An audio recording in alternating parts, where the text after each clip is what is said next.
Hello, and welcome to Power Play Season 5. Um, that's a lot of seasons. Oh my God, I can't believe it is already here. I'm Rick Budd, your game master, and these three incredible people you see before you are B. Zelda, our Ulez Galley, Sam Delev, our Cadrax Eversinger, Caitlin Bruder, our Benny Beckett, and Omar Najam, our Vion Vigor, could not be here today. It's planned absence. Don't worry about Omar. He's fine. He's out doing Omar stuff. Things I guess we weren't invited to. But no, it's okay. It's okay. We love him anyway. And Omar will be back here next week. As usual, I want to start off by throwing special thanks to Jake and Lauren and the mods and everybody at QueueTimes. Thank you for making this wonderful platform possible for us to do this stuff. And to that end, your subs and your bits help support QueueTimes, and your donations to the tip jar help support the people you see on the screen. It's our Feed the Cast fund. As usual, we've got some rewards. Here's how they work. If we get to $50 tonight, the team gets a point of community determination that anybody can use in the event of an emergency. If we get to $150 tonight, the mysterious benefactor. In-game, our team has a mysterious benefactor who provides them with useful gifts that they occasionally even remember that they have. We outside the game know that mysterious benefactor is you, the chat. And tonight, the mysterious benefactor, if we get to $150, can provide the team with one healing elixir that restores full stamina to somebody, to one person, to one time. Is this because we didn't use it in the this game? Now, those were 3 healing elixirs. This is that restored a couple of points. This is one more powerful one. But yes, that is where I got the idea. So greater healing potion. Thank you, Caitlin, for pointing out how wildly uncreative I am with these mysterious benefactors. That's why we have her here, folks. You're just giving us a second chance. You're giving us a second chance with that. Item is all. It's redemption. And if we get to $250, the after credits lore drop a revealing glimpse of some important but previously unseen part of our story or universe. Tonight I got a good one lined up. You can always see these tiers in chat with the command unlocks. And if you can't support us by donating, you can help us by liking and commenting on our YouTube videos, or help sharing our tweets and promoting the show and stuff. And, fan art and all this, stuff that y'all do as fans, we absolutely love. And that is all great and supports us. So thank you so much. Now you can get Power Play merchandise. There are t-shirts and stickers with Caitlin's wonderful character art on it, both the original character art and the art that was updated for last season.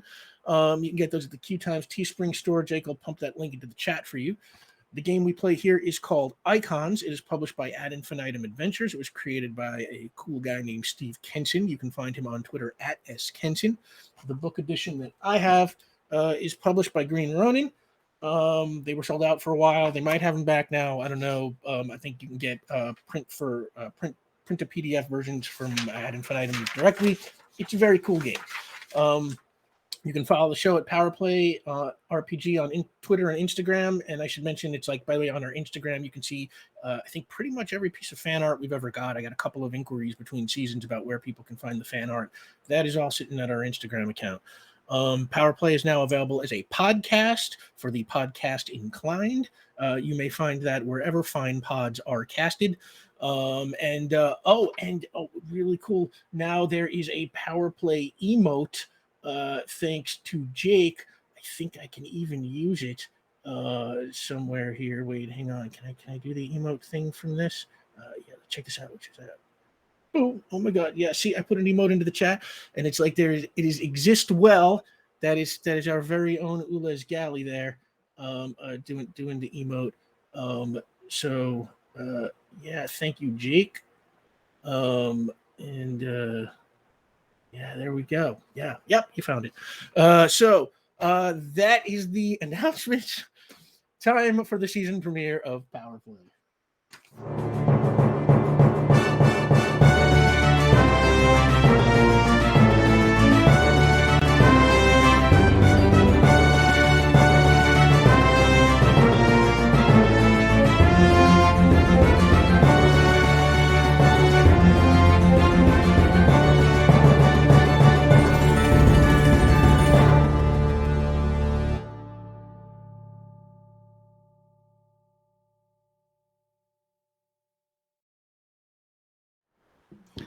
And we're back.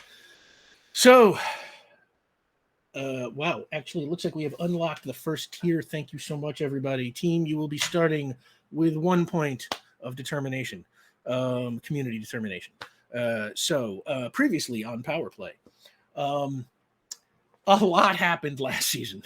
There's no way I can recap all the important details, so I recommend watching it if you haven't seen it. But in a nutshell, the team fought side by side with the newly superpowered Will W. Walton to shut down the cluster's attempt to manufacture supervillains. Vion learned he might have been murdered from Dr. Shander Pavagi. Lila Pendry and the scientists at Astro sent the team to space, where they helped the Keepers, Ulez's people, survive an invasion by the Star Choir, Cadrax's people. By the time it was all done, Ulez lost their home planet, and Cadrax was banished from theirs. Returning from space, the team crashed on a magic island where they helped Dr. Cyrus King save untold numbers of castaways who had been turned into dinosaurs by Reese Vorton and his daughter Miranda. And finally, the team made it back to Port Ruby, where they found the Knights of the Red, who had murdered Benny's friend Dino Mink, waiting for them. The team narrowly defeated the Knights of the Red and managed to capture them, but the Knights were then quickly killed by the mysterious red rage cloud that has popped up in Port Ruby from time to time, which turned out to be some kind of a living being. That final battle went down on Tuesday, August 17th. On August 18th, the team visited the grave of Dino Mink. We pick up just over a week later. And holy God, I'm being told all 3 goals are open. Wow, thank you so much, everybody. So, wow, yeah, your support means the friggin' world to us. Thank you so much, everyone. We've been live for 8 minutes. Is that correct? That's what I've got. 8 minutes. Record? 8 minutes. That could be a new record. Yeah, that's like top 3. Damn, y'all. It's well within the speed run. Jesus, mean it. We don't skip. You start with your healing potion. We'll just assume that is something y'all have already, and we will get a really cool lore drop tonight. I promise. So it is the morning of Friday, August 27th, 2021. We are at the Tanner Street Community Center in Warehouse City in Baronsdale. Benny, what do you think you have been up to in the days since the fight with the Knights of the Red? So Benny quit her job. And so I think she's been dealing with that as like a what's next kind of a thing. And I think she's not regretting the decision, because I think she needed to not work there anymore, but also trying to figure out, oh God, I need to make rent still. She also has been making some things. She had to make a few store stops. She had to call in a few favors, phone a friend things, but she has some things that she's been making, and I think they're done now. And she's probably been doing some Earth videos. The only thing she's been taking photos of the past however long has been space, and so I think she is finding new joy in taking photos of and filming Earth things. Very cool.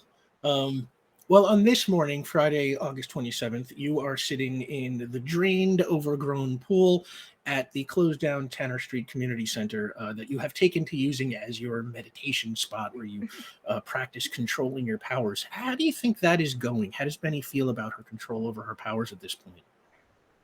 Better. I think it's definitely she's nowhere near where she was, 5 seasons ago.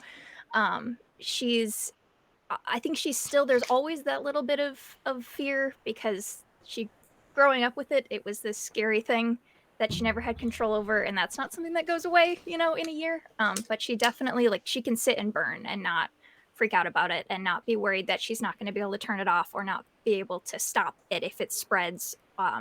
And so I think her little pool time has been helping relieve some of her anxieties about destruction and breaking things, hurting people, that she's kind of worry about. I think she's been spending more time here than usual. One, because it's been a long time since she's done it, and two, I think she was a little rattled by not being able to burn when we fought the knights, which is, I think, also having to deal with that's like all she wanted growing up was to not be able to burn, and then she wasn't able to burn for a while, and it was horrible.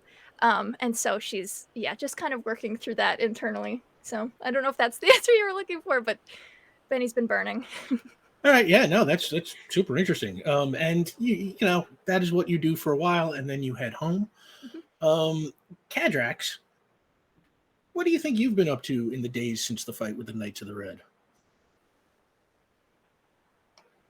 I really would have thought more that this person who had nominated himself my nemesis, in effect, is gone along with all of his allies, the man who killed me. And yet, I wake up, I feed and walk dog, I see patients, I go home. On this planet where I guess I live now. What is perhaps the strangest thing is just how little is happening, how little of note.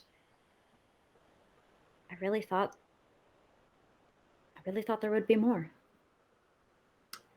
Well, on Friday, August 27th, you start off the day by taking dog for a walk. You go past Serrano Memorial, down to Doran Park, past Dose Strong, which remains shuttered, and then back home. You were only there for a few minutes when your roommate Abigail Fripp, played by Kristen Bell, gets home from her shift at the hospital. She just kind of walks past you and goes, "Me tired, need sleepies," and then just walks into the living room and passes out on the couch. You have breakfast and you head to work at Serrano Memorial. You head to work at the Serrano Memorial Meldon Extension Clinic in the vault, where you work now. I should read past the end of the line. Ulez, after the fight with the Knights of the Red, the team received a bit of media coverage. Mm-hmm.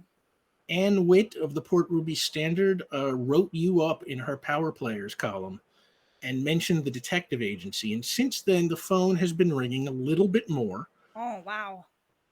Now, none of these jobs have been super interesting. Companies looking for background checks on potential employees, people suspicious of their cheating spouses, insurance companies looking to prove claimants are faking their injuries. You know, real typical PI kind of stuff. Mm-hmm. Yeah, the worst. But you have noticed that a lot of these potential clients are now asking about you as often as they ask about Vion. Finally! Oh, wow. Wow. I've wanted this for so long. Yeah, anything else you think you may have been up to since the fight at Bray Square?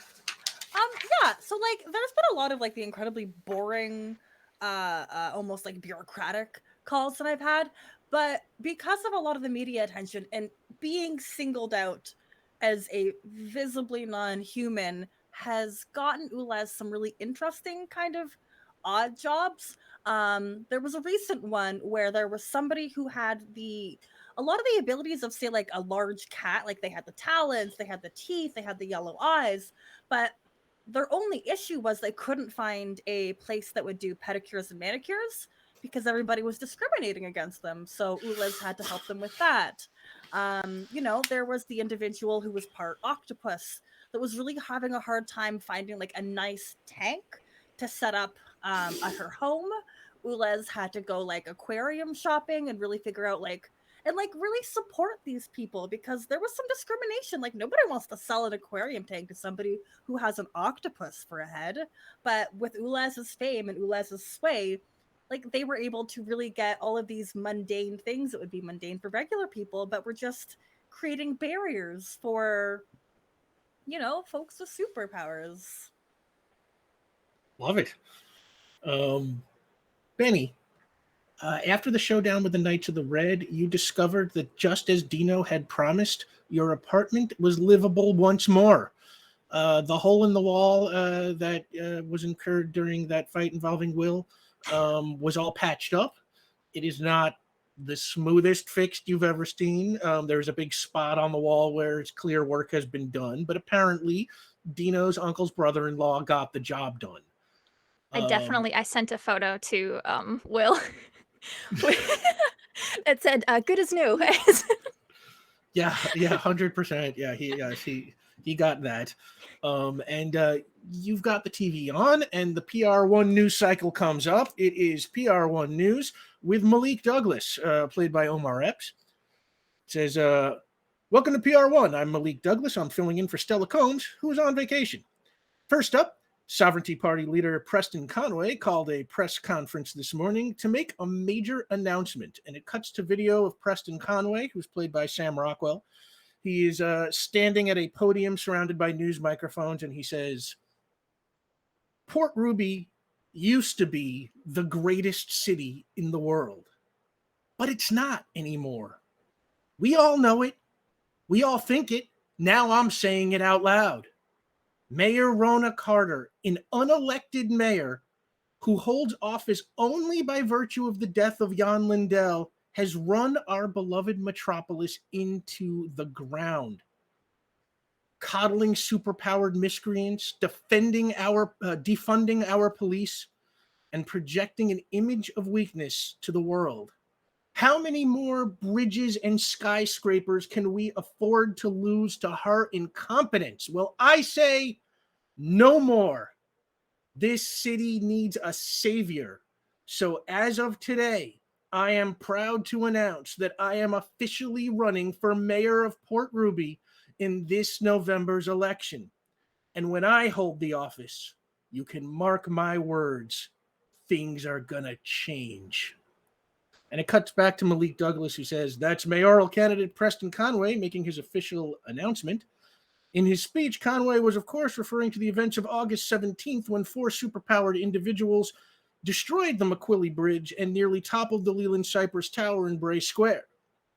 While he's talking, they show a series of video clips showing some of the action from the showdown at the McQuilly Bridge, some of the damage done to the Leland Cypress Tower, the red smoke person who killed the Knights of the Red, and a quick clip of Bennie with flames on fighting Shrillick at the base of the statue of Ansel Watt. You definitely see that, Bennie. And then it cuts back to Malik Douglas, who says, now we're going to take a quick break. When we get back, an interview with a local 8-year-old who built a fully functional automobile out of pine cones. And it cuts to commercial. Now, anything you want to do, Bennie? Anywhere you want to go? Yes, I would like to have had plans scheduled today with my friends who are in town. I don't know if Cadrax is working today. Maybe we could catch them on their lunch break. We could go visit them at the park nearby or something to that effect. I'm not sure what the other two would be up to today, but... Well, okay. Kat, they will both be at work. Do you want to make plans with one or the other, or? Yeah, I think she probably would have just like put it in the group chat to be like, hey, does anyone want to get lunch today or something like that? Okay. I have 1 hour and 40 minutes between patients. I could do that. Well, oh yeah, Ulez, you're gonna go too? Yeah, you get a text back that's like, yeah, I can arrive at the required location. Where are we going? You said there was a diner near where Cadrax worked, or is that near the other hospital? No, that's near Serrano Memorial. Cadrax is now all the way at the extension clinic. Is there a fun place to eat over there? Well, Many places are fun in terms of risk of possible foodborne pathogen. That's, you know what, you're not wrong. The vault is excellent for finding such locales. Yeah, there's there is like a Spanish deli called like Ferrer's. Perfect. Okay. Love it. Well, Cadrax, you are actually at the Serrano Memorial Meldon Extension Clinic. You've been back at work since this Monday, and it has been busy. it's also been a little weird. You're getting vibes that some of your super-powered patients who caught you on the news might be a little in awe of you. Be in Right awe of me now, because I'm a surgeon, not because I am superpowered. yeah, that must be it. And right now you're in your office, and you're watching the same PR1 broadcast Benny just saw, so you saw all that as well. When your colleague, Dr. Mei Tamamoto, who's played by Keiko Ojena, peeks inside and says, Dr. Dialto, I just wanted to see how your first week back is going. Quite adequately so far. We haven't had any surgical complications, and other than that cancellation for the consult this morning, the schedule is moving smoothly. How are you? Are we collaborating to a satisfactory standard, in your opinion? Oh yeah, no, I'm good. I've been meaning to talk to you all week, but you've been so busy. I saw you on the news. Everybody did. I should ask. Are you okay? Apart from the one cancellation of the consultation this morning. Yes, Huh. I'm quite happy. Well, everybody's kind of wondering. Will there be more attacks? I mean, do you think the people who work here are in danger?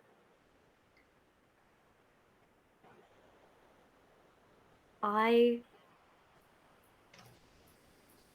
believe that while there are risks inherent in existence, and while this appears to be a tumultuous time in the city, if you are at this clinic, I at least would give my life for your safety.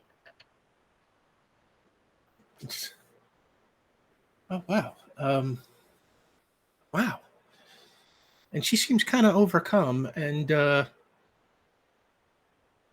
But I would also very much like to dictate my notes before I go to lunch, so if you will excuse me. and you go to dictate your notes, and over at the detective agency in Yard Hill, Ulez, you are in your office when your office manager Marilyn Ewart, played by character actress Margot Martindale, brings in a package. Oh, Hey boss, this came, and she what drops is it on it? your. You can see it is from Dr. Cyrus King. Is it like, what kind of shape is it? It's kind of it's rectangle. I don't know. Yeah, it's a little bit bigger than a shoebox, maybe. Okay, yeah, I'll go ahead and open that. Okay, and it contains a stack of Submerger comics and a plastic bag containing a dried flower. The flower has a purple center and white leaves with kind of multicolored spots on them, almost like polka dots. And there's a short note. It says, greetings from the Pacific, Ulez. As I promised, here's a sample of an incredibly rare plant I recently came across, the spotted water lily. These used to grow all over North America, but in recent centuries, climate change has driven them to a few very isolated areas. I promise to send more samples of other rare species as I find them. I also thought you might enjoy these comic books. Your friend, Cyrus King. This is my first friend mail. I mean, I've got like mysterious mail before, but I've never received friend mail. Oh, this is exciting. I have to read all of these all at once. Oh, but I have a lunch date. Marilyn, could you put all of these magazines in chronological order on top of my desk, please? Yeah, I live for it. Oh, we thank you. Now, meanwhile, over at the Serrano Memorial Extension Clinic, Cadrax, you're just finishing up that dictation when a nurse named Milo, played by Carlos Valdez from The Flash, pokes his head through the doors. Dr. Dialto, we've got an emergency in the OR, and the patient is asking for you. All right. I'm on my way. What have we got? And he's a big guy, lots of cuts. You got to see. And he leads you to the OR, and inside you find your team working to stabilize a patient. He's a large, muscular man. I'm going to say he's played by Dave Bautista, and he has been cut to ribbons. There are deep open slices across his face and arms and chest and stomach. In fact, some of your colleagues are struggling to kind of hold his guts in. What do you do? I'm going to turn back to Milo. If you could ask the office manager to contact the number at the top of my contact list for Benny Beckett. I am going to be late to lunch. If we can also reach out to Serrano Memorial, Maine, we're going to need a consult from plastics for the lacerations on the face and hands. I am going to need a 10 blade, and we are going to need a lot of suture kits. It's like, I'm on it, and he like turns and runs out. Yes. And while you are preparing to act, you suddenly notice that various objects around the room, some of the instruments, pens from people's pockets, little things like that, suddenly start floating and kind of swirling around in the air. The other doctors notice too. They are all amazed, but everybody is trying to keep their mind on keeping the patient alive. And the patient looks at you and says, I found you. You have to stop them. They'll kill them all. And he convulses in pain, and he barely gets out the word golden. And then he goes into shock. His pulse drops. All right, Persepi. Do me a favor. Make an intellect roll with any of your bonuses that might apply. All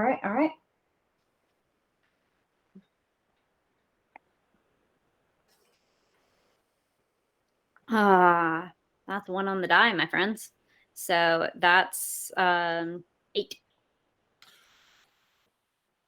He goes into shock. His pulse drops, and you're doing your best, but the light goes out in his eyes, and a moment later, the EKG beeping changes into a steady tone.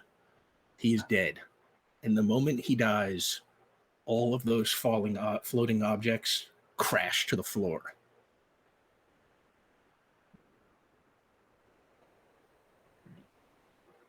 Time of death. Time. And the doctor notes the time of death. All right. I look around. Were they just the ferromagnetic objects? Just small objects? Give me an investigation roll.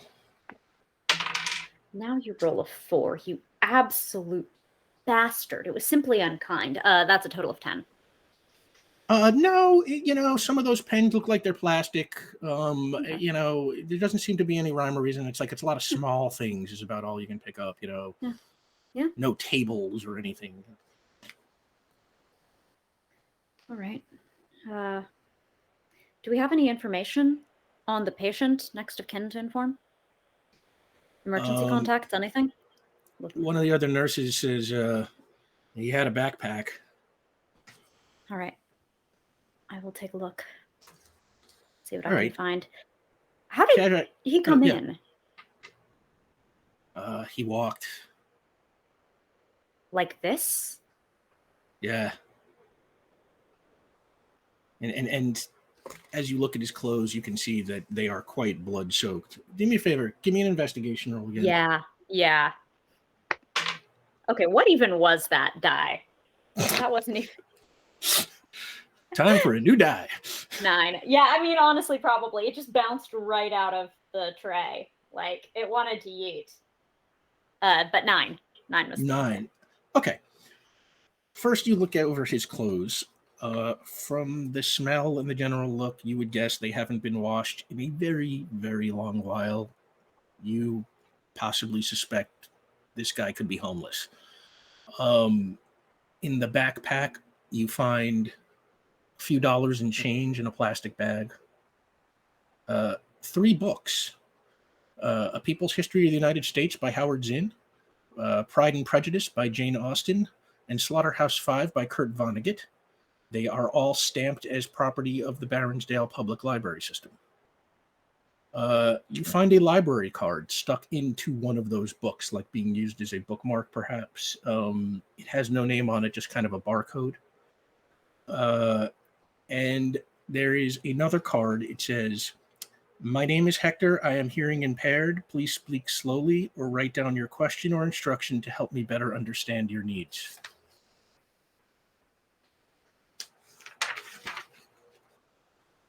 All That's right, all you find. Yep. Hector. Got it. All right. I'm going to get in contact with an investigator of my acquaintance in order to get the name and find the next of kin. Please contact the Baronsdale Medical Examiner about this, but inform them we are still looking into identity. And you and your colleagues kind of jump into action to get all that done. Meanwhile, at the detective agency, Ulez, you are barely done reading Cyrus King's postcard when Marilyn pokes her head back in. We got a customer, boss. Should I bring him in? Oh, well, yeah, okay. And she returns with a probably 70-year-old man in a sports jacket. I would say he's played by Graham Greene. And he extends his hand and he says, "Marcus Eaglesmith, nice to meet you." Oh, greetings, Marcus. I am Ulez. Huh. And he sits down in the chair across from your desk and he says, "You really from space?" I am. Are you really from Earth? "I am." Oh, And that as he well. seems kind of impressed by you. He says, "Well, let me explain why I'm here. My granddaughter, Dawn, ran away from home last week. Oh, 15 years old, lives upstate. We're Lenassani. A lot of tribe members live north of the city. It's too quiet for me, mind you. I live in Avalon. I can't fall asleep without the traffic noise, you know. Anyway, Dawn is special. She has powers that make electricity. Her whole body lights up with this electrical aura. oh wow. Yeah, it's quite a sight, but it's also very dangerous. She can barely control it, and it's been very hard on her, never knowing when it might happen or who she might hurt. It's tough for a kid, you know? Oh, yes, I have heard this story once before. I have a very close friend who has gone through something very similar, a very hard time in controlling her powers. Does Dawn require a trainer once she is located? Anything's possible. Last week, Dawn saw the news report where you were fighting those guys on the bridge, and she saw that giant lava lady save the whole bridge from collapsing. And Yes. it was pretty inspirational to her. She saw a lot of herself in that lava lady, and she asked her mother to drive her to Port Ruby to try and find her, but Mom wasn't too sure. So the next thing her mother knows, Dawn is gone and left a note saying that she was going to Port Ruby to find the lava lady herself. That's the Oh. last anyone heard from her. It was 7 days ago, Friday, August 20th. Her mom is worried sick. She's waiting at home in case Dawn calls or come back. So I said I would take charge down here. I talked to the Department of Investigation and the Department of Safety, and they said they'd look into it, but since you were on TV fighting alongside the lava lady and the newspaper said you were a PI, I thought maybe you might be the right person to help us. I am. Oh, this is excellent. I mean, we are very sorry that you have lost your child? Granddaughter. Thank you. I struggle with the lineages of humans. But no, this would be very good. The person who is often on fire is one of my very close allies. That is the individual I spoke of that I think would be a great trainer for Dawn. But to my knowledge, Dawn is not located.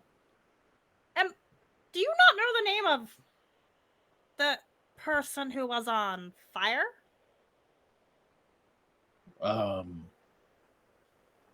Is this a secret? The person who is on fire. Oh, on the news. Yes. Well, I think I read her name. Is she the same as the lava lady? Yes. What? Of course they're the same.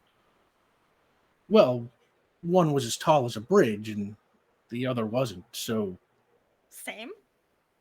the news didn't make that connection. Oh, truly that is unfortunate. This is a picture of Dawn, and he gives you a picture of her. 15-year-old girl. I would say she's played by Elva Guerra from Reservation Dogs. And on a side note, if you have noticed that 2 out of 3 of my indigenous castings have come from the same television show, that should be a testament to how wildly underrepresented these people are on television. So, something to think about. Everybody, by the way, check out Reservation Dogs. It's a freaking awesome show. Make a hit out of it so they make more like it. And he gives you the picture and he says, she doesn't have any friends with cars, so if I had to guess, she probably took a bus to the Central Transit Station in Paradise Square. Don't know of anyone she knows in Port Ruby either, so I have no idea where she might be. She has no cell phone, so No we can't even try in this calling city her. Not that I know of. Okay. Well, this is not a lot, but this is enough to go on, for I am Detective Ulez, and I have cracked the most difficult cases. This will just be another day. Fear not. What was your name again? I am so sorry. Marcus Eaglesmith. Marcus, thank you. Thank you so much, Marcus. If you would like to come in contact with me again, you may speak with Marilyn, but for now, I have a lunch date, and then I will find your granddaughter. Yeah, I'll leave my number. If you find anything or need anything, you call me anytime, day or night. Oh, I do have a rather quick question. Yes. Can Dawn use her powers for flight yet? Not that I know of. Okay. We thank you. And he gets up and he heads out. What do you do now, Ulez? I have a lunch date in like 20 minutes. Oh, like what time? How soon is my date with Bennie and Cadrax? You know, if there's nothing else specifically you want to do, we can just sort of cut to the lunch date. You went to Ferrer's, the Spanish deli over in the vault, the area also known as Meldon. Bennie, you are there. Cadrax? Probably 20 minutes late, I'm assuming, because there was a text to the effect of, this is XYZ. Dr. Dialto says they can't make it. And then 15 minutes later, a text from Cadrax that says, I was delayed and am on my way. And yeah, so first, Bennie, Ulez, you meet up. It's a small deli. It's got a couple of tables and chairs like on the sidewalk outside. It's August, so it's warm enough to eat outside, even in Port Ruby. You two meet up. Hi, how was your work morning? Greetings. Oh, it has been fascinating. I received friend mail, which is mail that a friend has sent me rather than mail that a stranger has sent me. Understandable, yeah. What'd you Very exciting. A flower that I have yet to investigate. I'm running out of personal time for myself. It's a really interesting life that I have taken up. But And maybe we need to start talking about work-life balance now that you have like career stuff, but sorry, continue. Work-life balance. Yes. We will speak. We'll work on it, yeah. I received some comics, which I have yet to read, for I have to arrange them. But before all of that, I must solve this really, really complicated mystery. There is a young girl of 15 named Dawn. And I'll pull out the photo that I keep somewhere. She is looking for you, Bennie. Have you encountered this individual in the past 7 days? Do I recognize her at all? You do not. No, no. Should we be worried that she's looking for me, or Oh no. This is what was that movie that we watched with Vion? Karate Kid? okay? Yes. If you are the old man with the chopsticks, Dawn Okay. is the young kid who is seeking your assistance to utilize the power that you can harness. She can also start on fire. No, electricity. Okay. There's similarities. While we wait, would you do me the favor of keeping an eye out for her, because I have to do my very best in finding this young girl. Yes. Ruby Now is scary. I don't think I'm gonna be able to not look for her till we know if she's good. She's just like running around by herself. Correct. No Oh, friends, no cell phone, very little resources. not great. Okay. Cool. It's about at this point that Cadrax shows up. Greetings, Cadrax. We have not ordered without you. Hey. Ordered what? Water and some lettuce for myself. They do not take or oh. Yes, the idiom. Order. Oh, yes. But are you available for a case of detection? Another. Today is turning out to be rather busy. You do not have more than one case a day. We have many, many patients in medicine. Oh, well, I mean, I've discovered as a private investigator, my investigation is not as in demand as we would like. Clearly, this is demonstrably false if you are now increasing in the frequency of your cases. And that brings me, therefore, to this powered individual, this former individual. Oh. May they be a part of the resonance, and the circumstances of his death. And I will recount what I have experienced. I have a library card and a first name from this. Perhaps I was hoping to go to the library and get a name, find out more about circumstances. And I would treasure your assistance, but I infer from context that this is not your only case. It is not. We are on the lookout for a young girl named Dawn. I pull up the photo again. I've not seen her. Powers of electricity and is seeking the aid of Bennie. Shocking. Truly. Has she found her? Oh, no. No, this is the first time hearing about it as of a few minutes ago, so. Have you tried becoming very tall? Then she might see you. That's true. I don't like to do it without reason, because it's kind of, scary for literally everyone else. You were afraid of... Oh, I thought perhaps you were afraid of heights. No, I'm good. I'm good on that. Yeah, my feet are still on the ground, so I don't know if it quite... I think Benny's like, wait. I'll think on that. But I mean, I have nothing going on for the rest of the day, so I mean, I can help out with stuff. Has a life of unemployment been fruitful? Yes. I'm still working on it. Still figuring it out, but working on it. If you ever want to do detective work, we always have spots. Dog has their own spot. I mean, like I said, on it, the leg will move repeatedly. Yeah. It is an important spot. Mm-hmm. Like I said, I mean, today I've got nothing, so put me to work, boss. After we eat, because I'm very hungry. Oh, yes. And then a trip to the library. But we cannot tell Vian, for he will be very, very upset we went without him. Will he not be heartened that we have learned from him and now emulate him even in his absence? Oh, absolutely. Mm-hmm. So you're headed to the library?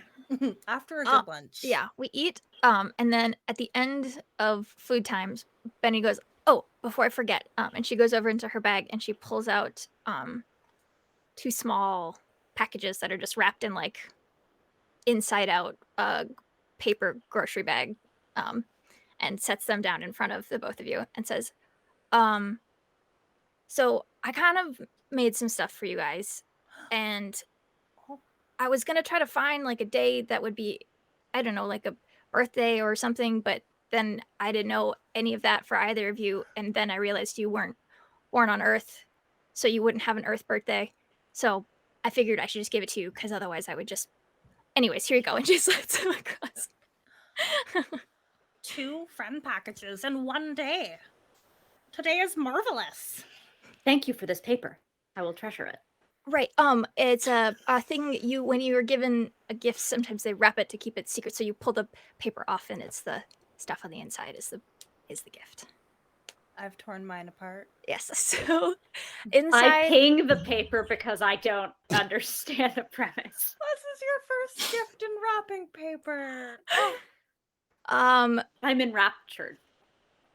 do you want me to give them a ping or something? Hey, Cadrax, give me a ping. Sure. Nah, you don't have to rope. Benny, just what would they pick up from a ping? Glass and metal. Ooh. Both of your packages are different size. So Ulez said that they ripped theirs open.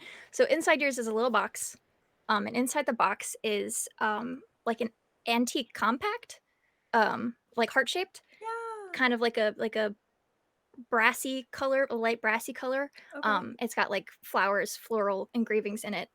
And she kind of instructs you to open it, and you open it up, and on one side is one of the photos from Luminos. And the other side is empty with like a plastic sheath in front of it.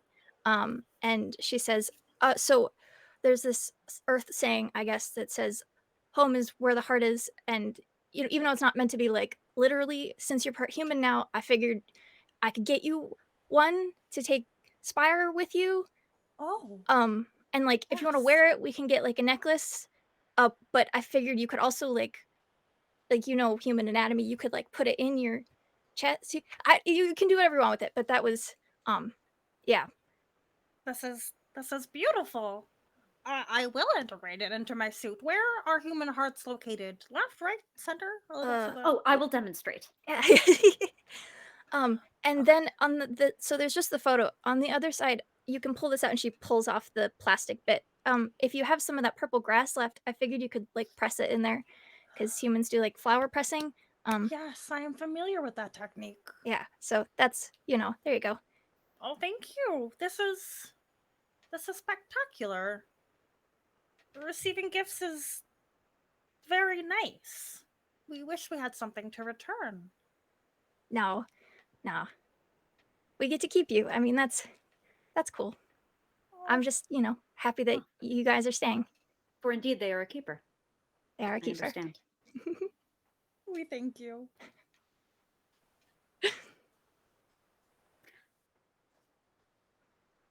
So I am supposed to reveal this in a similar manner. Yes. I attempt to imitate what I presume was the aggressiveness with which the paper was shredded. There are those people who unwrap packages so as to preserve the wrapping paper. Such behavior lacks enthusiasm.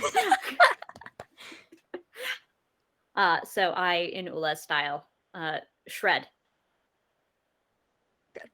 What is revealed of this glass and metal? So inside there is a small-ish, like plain silver photo frame, of printed out of the photo from Sunny's office. So where you're looking out over the Crystal City with the broken crystal glass framing around it. And then underneath it there's a small little like mesh bag, and you pull out a bracelet, and it's this kind of delicate white silver that's metal like 2/3 the way around, and then the top third is a handful of imperfectly shaped iridescent crystal beads that are separated by little eyelets. And Benny says, I spent a lot of time on FaceTime with my mom this week. She makes jewelry, and I had her kind of talk me through how to make beads with some of the broken crystal I'd swiped from Beta Pixidus. So you don't have to wear it or anything, but I figured it was smaller than something that you could put a picture in. And for both of you, you know, even if you can't go back home, you can at least aggressive, slightly floaty into your area here. I find myself overcome with emotion. Oh, good. I think I understand this is the correct manner of its expression. If you along like with that, expressions then yeah, of for sure. gratitude. But you know, yeah, you intensify. Yeah. And Benny's like, you can, you know, at least take a little bit of home back with you. So I do it too. And she kind of holds up her hand and shows off the ring that she and Lola made together last time she was home. And like, so, you know. I slowly release you. We are no longer levitate. And I will sort of twist the bracelet, try to get it on. Fail. Because it's anyone who puts one. a... It's a snap one, like a claw. Take a moment. Study the mechanism. Succeed because it was intuitive. Snap, yeah. And put my fingers along one of the beads and just hum a little with my voice to hear that it also rings the way that such crystal would. So it's kind of like if you were to do the glass, well, the crystal glass rim trick, but just you can do it off of a bead if you have the voice. Huh. That sounds beautiful. Beautiful, both literally and as an expression of our companionship. Thank you. I have a handful of other photos, but these were the ones that I think turned out best. So if you ever want any other ones, I can. They're all printed. Vion has a lot of bare walls. We should cover them in photos. I concur. My lacrimal glands are overreacting. But yeah, welcome home. We thank you. Thank you. So now what? We're going to proceed to the library, and we will, of course, let Benny lead us, that I might catch Ulez to the side. Okay. You indicate that reciprocity is required for such gifts. Yes, in every single rom-com that Vion and I have watched, there is a giving, receiving, and returning, but of a different gift of equal sentimental value. Then we must, like these Roman communications, find a gift of emotional resonance for Benny. Fortunately, we have one of the galaxy's greatest investigators at hand who can discern what will be maximally emotionally resonant for her, and then we may procure it. This is my third investigation. This is a very good day. You're profoundly in demand. It is now proven beyond doubt. Yes. All right, we must proceed before she becomes suspicious of our activities. And extremely casually slide up like nothing had ever happened and no discussions and so natural. No absolutely. I'm so good at being human. Oh yeah. I sometimes even fool humans. So you're headed to the library. Yeah, now. Okay. So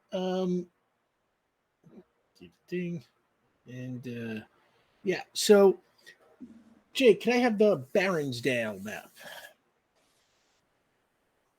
So y'all are that's Port Ruby. There's a whole city, folks. And there's Baronsdale. So Baronsdale map, y'all are over by the vault, which is up there in the upper right hand corner. And you are headed, I assume, to the main branch, Pete's branch. which is over in Yard Hill, where Serrano Memorial is. So you can see you're kind of cutting all the way across Baronsdale. Taking the subway. We're doing this casually, or are we flying? What are we doing? Given that there are so many cases on your plate, two of them, Ulez, perhaps we should move with alacrity. Would you both permit my transportation of you? Yes, please. Let's do it. All right. So you fly over to Yard Hill, and you show up at the Baronsdale Public Library. Today is, I think we said it's a Friday, so it is midday. It is open. There are a bunch of people there. Big branch. There, near the main desk, you see Pete Alameda. He looks like he is busy sorting through a whole bunch of materials. Doesn't quite notice you as you walk in. Oh, we greet you. Ulez! Hey, Bennie, Cadrax, how's it going? He gives that big bright Pete Alameda smile. Pete Alameda, played by Lin-Manuel Miranda. He's, what brings you to my neck of the library? We are on a investigation. There is some information that we are looking into. Oh, fascinating. Library related, specifically. Library related. Yes. Oh wow. Are you here to sign up for my lecture? You have a lecture. Yeah. Well, I'm giving like a little series of lectures on the history of Port Ruby. It comes with like a curated reading list where books are selected by librarians, like through all the branches, and then you redo the reading, and you come and we contextualize it with extra commentary and history and little bits of knowledge. For example, do you know why Port Ruby is called Port Ruby? No. Because it is to the right of Starboard Ruby. That's cute. Well, there are all these like sort of specious explanations. It's there's a story about the first explorer seeing the sun reflected off of the bay and seeing the rich red color and calling it Port Ruby. And then there's like another explanation where it says like some of those early explorers called it Port Ruby because they were trying to like lie to their financial backers and make them think that they had found India or some place like it that would be rich in precious gemstones. So they gave it like a sort of snazzy sounding name to mislead their backers. But that is also apocryphal. No, actually, it turns out the name Port Ruby is a mistranslation of the name that the indigenous people had always called this area long before the arrival of the European explorers. It's super interesting stuff. Yeah, it's actually a much more accurate translation would be the Bloody Harbor. Oh, that is a far better name. It is unfortunate that it was mistranslated. Yeah. We don't know why, but that seems to be the case, and somewhere along the line, that just became Port Ruby, and we've been calling it that ever since. If this is but a sampling of the facts that you will contextualize for us, this seems like an essential lecture series. Hey, when is it? Oh, well, it starts next Wednesday. Next Wednesday. Okay. Still seats available, and it's free. All you got to do is sign up, and he kind of pushes like a clipboard at you. I mean, I'm free. Benny will sign up. But nevertheless, what can I do for you? We are looking for information on the man who checked out these books. I suppose they are being returned. And he takes a look at the books. Okay, hang on. And he puts them to the side, and he's typing in the computer, doing... Well, these books come from the East Point branch. I'd love to be able to tell you more about them. Unfortunately, our computer systems also date back to the founding of Port Roby. So we can't really access that much information to just whether or not books are available or on hold or stuff. So, sort of bare minimum information like that. But if you go over to the East Point branch, I think the head librarian there, his name is Chris Anastides, and he's a good friend of mine. I'm sure he'd be happy to help you. Pete, might I ask, is this a limitation of the computer's hardware or software? If it is a software, then I could simply, I could modify it, I could update it for you. I don't really have the finesse to create a whole program for you, but if you're unable to communicate with something that is inside the exact same branch in which you operate in, that is a logistical failure. Yeah, unfortunately, only city authorized technicians are permitted to modify the computer system. Red tape. I would have had it fixed a long time ago, but they don't let me monkey around with that stuff. But I don't know. You're welcome to give it a shot. It kind of looks around, it's like, but could get me in trouble. So I don't know. Oh, what?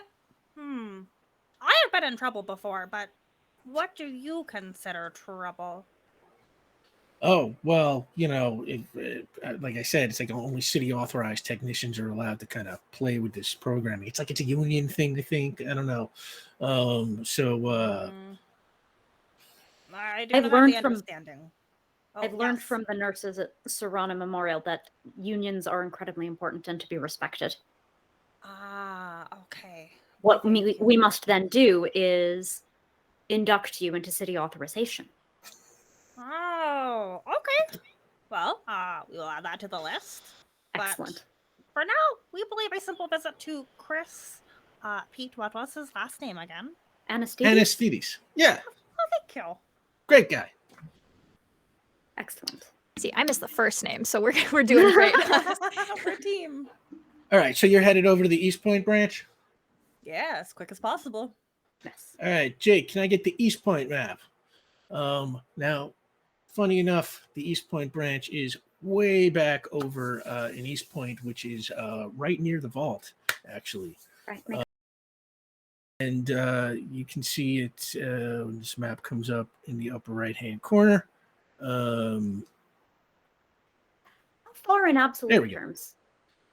Far from the vault. From the extension clinic. Oh, in absolute terms. These are like city neighborhoods, so Yeah, so are we talking miles? Are we talking blocks? How far? Yeah. 15 or 20 blocks. Okay, thank you. Give or take. You get to the East Point branch of the Baronsdale Public Library. It is much smaller than the main branch where Pete works. The librarian, you find him, Chris Anastides. He is standing behind the desk. He is the only person there, the head librarian. He is played by Jason Mantzoukas. Sorry, it's just me needing the extra 20 seconds to Google these names. Okay, go ahead. He is sitting there, and he is he's got a book open. He is reading a copy of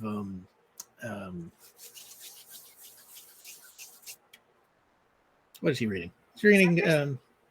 I realize you picked the most terrifying person, so pick a good terrifying book. A good terrifying book? Yeah, if I met this man in the street, I would run away. I love him. I love him in Brooklyn Nine-Nine, but oh my goodness. Yeah, okay. He is reading Are You There, God? It's Me, Margaret. Dear God, man. We greet you.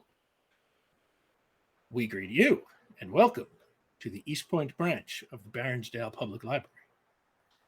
It is diminutive. We were sent by Pete. He said he thinks you can help us.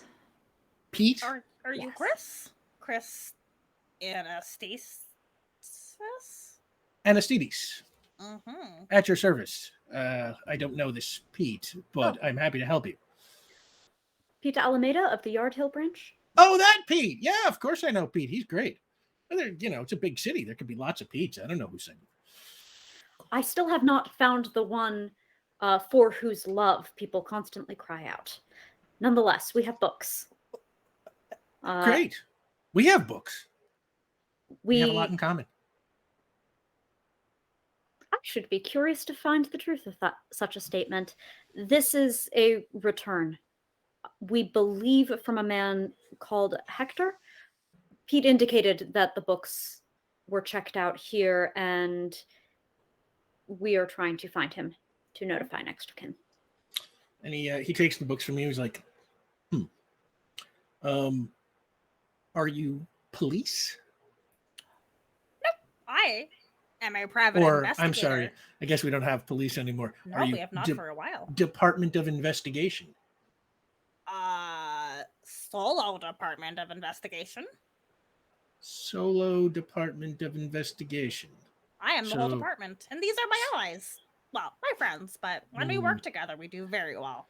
I'm going to take that as a no. Oh, no, wait, Chris, hold on. Please, Chris. I think it's in my helmet. And like Ulez is like patting down, and then they pull out this paper that when they look at it at first, it's blank, and then they're gonna flip it out to Chris, and with my not psychic paper, I would like to prove that I am in fact a member of the Department of Investigation. Yes, Ulez is using our one-time use hypno credentials, which are identical to but legally distinct from Doctor Who's psychic paper. He looks at it. Oh, Department of Investigation Library Division. Why didn't you say so? Anything I can tell you? Of course, yes. He starts typing away at the computer, and then he comes back and he's like, "Oh, that Hector. Yeah, I know Hector. He's in here fairly often. He checks out a lot of books, all kinds of stuff. Yeah, all kinds of topics, age groups. You guys got a very, very wide level of interests. Let's see. His name is registered as Hector Peralta, and he put his address down as 525 Allenwood Place in East Point. It's about a half mile from here, so. Excellent, thank you. Could you please, as part of the Department of Investigation's Library Division, give us a printout of the books that he checked out, along with the times and dates thereof? Absolutely, anything to help the library division, and he prints that all out for you, and he hands you. Here you go. Thank you. You tell them I was cooperative. Extremely so. Yes. I feel like there must be some. And Ulez kind of like scans on the the table that you deposit your books at sometimes. Is there one of those stamps that you can like set the date to? Yeah, of course. Familiar? Sure. And Ulez is gonna grab it, kind of like make sure the date matches. Could I have your hand, please? Holds out his hand. Palm or back? The back, please. Oh, yeah. I'm gonna stamp it. There. You have been certified by the Department of Investigation for Libraries by myself, Ulez Galley, the head of this entire department. Now, I ask you to exist well. I will do my best. Thank you. You're welcome. Thank you. I'll take the printed paper. And he picks up his Judy Blume and starts reading again. Now what? We have an address. Okay, Should so we peek at the list for anything that stands out? Kind of relying on Benny's cultural knowledge for this one. Benny could do the culture, and maybe you can do a frequency analysis, see if there's anything to like the checkout times and dates and stuff. Maybe patterns there. I like that. I will also exist here. Cadrax will provide vibes. Yay. Oh, that's their thing. Wow. Sorry. Okay, hang on, just Literal a maps. moment. Just a moment. I walked Okay. right into that one. Wait. So you are okay. Tell me again what you were searching for. Me? Yes. Yeah. So if there's any similarities between like any of the dates that he's checked out, like is it always a Tuesday? Is it always a Thursday? Anything that stands out about any of that information? Are there any repeat books? Any thematic, like any clear thematic I know you said everything was kind of mishmash, but there's got to be something that kind of stands out in this list. Okay. We're doing our investigating. We might do be me on a the wrong path. favor and make a investigation roll. Whoever is doing this analysis. That's my role.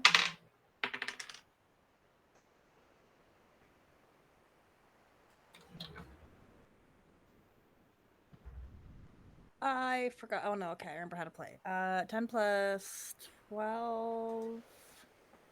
That's just 12. Okay. Pretty much like Chris told you, you don't really see patterns in the way of, these cover all subject matters, all age groups. Some of them are even in different languages. He takes out a lot of books. It is a surprisingly long list. The only thing you notice is that the whole list sort of starts to accumulate on November 30th of 2020. That is when the first books are checked out. Okay.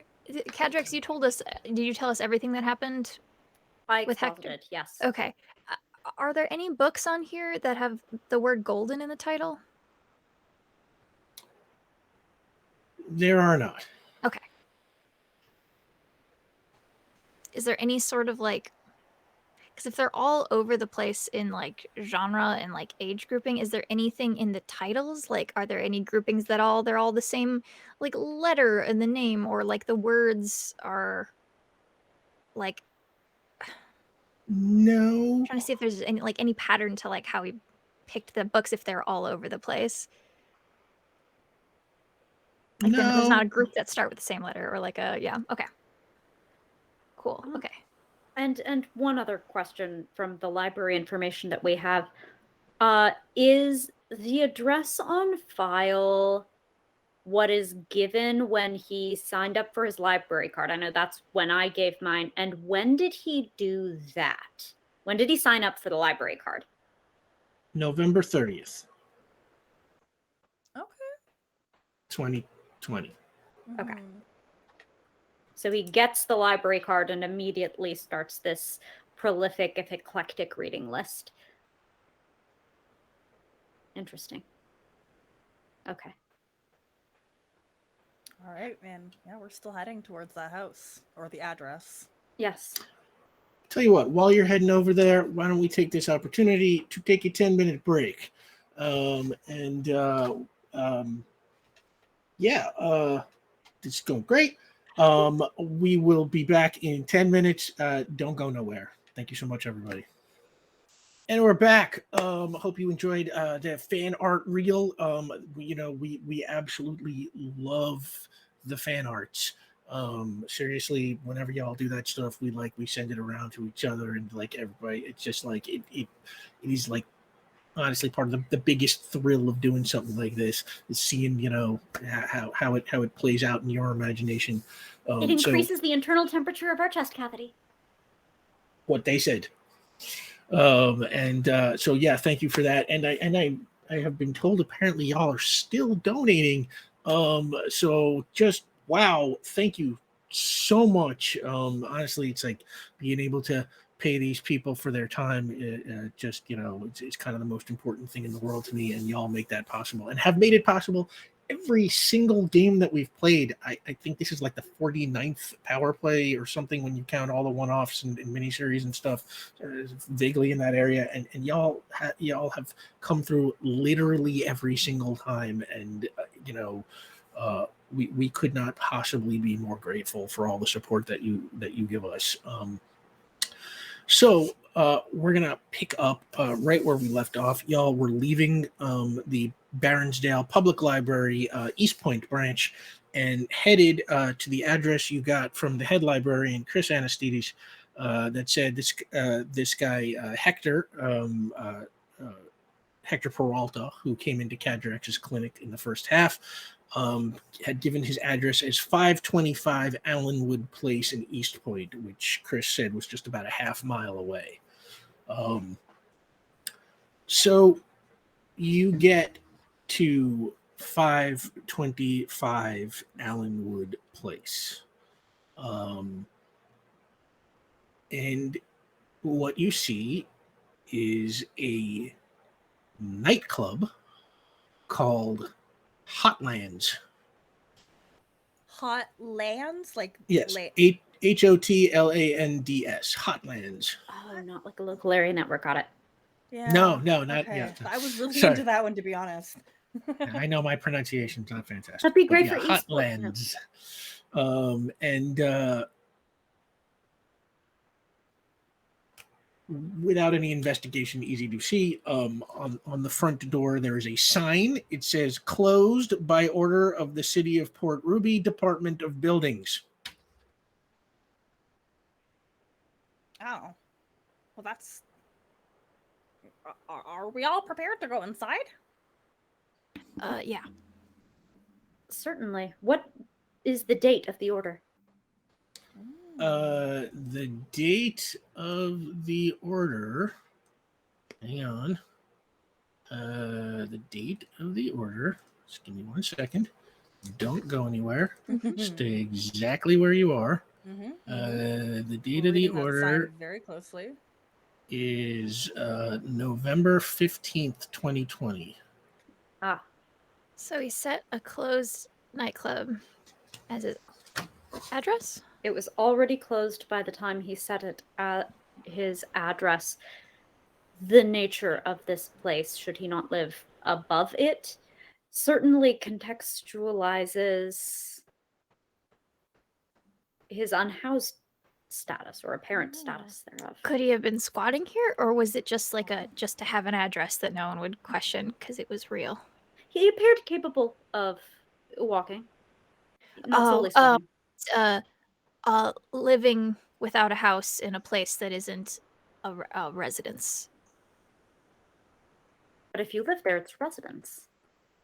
Do you guys want to do breaking and entering? Find out if he was living here. It is something we have done many times without labeling it. Yes. But we can also do labeled breaking and entering as required. Is the door locked? The door is in fact padlocked. It's got like a chain. That's how the Department of Buildings closes stuff down. May I resolve that lock then? Yeah, give me a complex task roll. Thank you. No, I got a 1. This is gonna be easy for you. All right, that's a 16. It's like this is like now become so such these primitive earth locks. This is so second nature for you. You basically just touch the thing and it just pops right open. You take off the lock and take the chains around the door, and the door creaks open. There, we have not broken it. Therefore, there is no breaking, only entering. Precisely. I'll take it. Yeah, we're gonna walk on in. Hopefully, my dim light will be enough to kind of that or anything kind of leaking in, like sunlight wise, through any windows. Phone light too. Yeah. Yeah, Ulez's light helps. Phone lights help. There is nothing coming in. This looks like one of those nightclubs where, it's dark. Blacked out. Yeah, right. And they don't want you thinking about if it's getting early or late or whatever. They just want you partying all night and buying drinks. Can I try for a light switch? Give me an investigation roll. Oh, okay. Well. Okay. all right, max die. Let's go. 9. You do find a light switch. Try it. Flick Maybe it they don't on. Nothing happens. cut the power. Okay, figured I'd check. Why don't you all give me investigation rolls just to start off, so we can get what you just see by looking around. May I give you a Yes, ping? please. I'm focused on beings as well. I'm concerned about the source of lacerations and don't know if they're in the club. Benny, you got a 5. Yes. Ulez, 13. Okay. Cadrax, give me your ping roll. I am simply vibing. Same. 17. Many 5s. Okay. You set off your ping, and this place is all one floor, and basically the whole building is kind of ahead of you, so you are able to kind of clear, as far as you can tell, the whole structure with just the one ping. You do not detect any people. Thank you.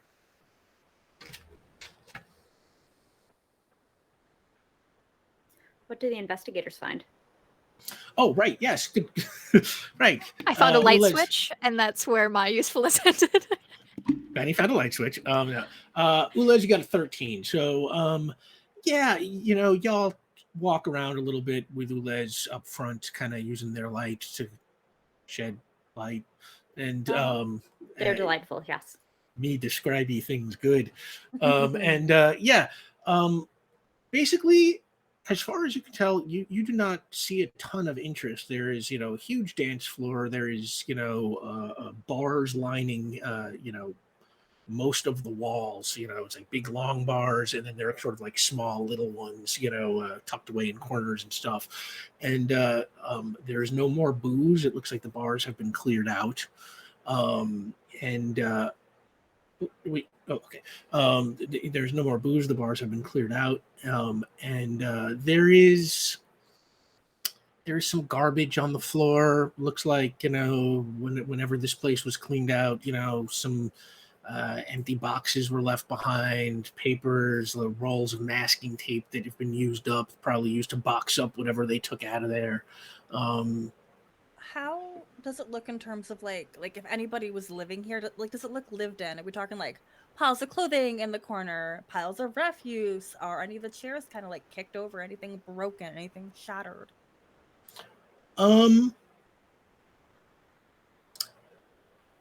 You walk through the whole place, and it looks like the place, from the front is locked up tighter than a drum, like the lock that Cadrax just removed. From the back, it just has a door that's got like a deadbolt on it. And when you arrive there, the deadbolt is open, but the door is closed. You kind of look around in the area, and you find there are some empty bags and look like sandwich wrappers maybe inside of them, some empty cans of soda, some candy bar wrappers, but you don't really any what? Any change? Any loose change in the sandwich wrappers? No, you don't find any loose change. Okay.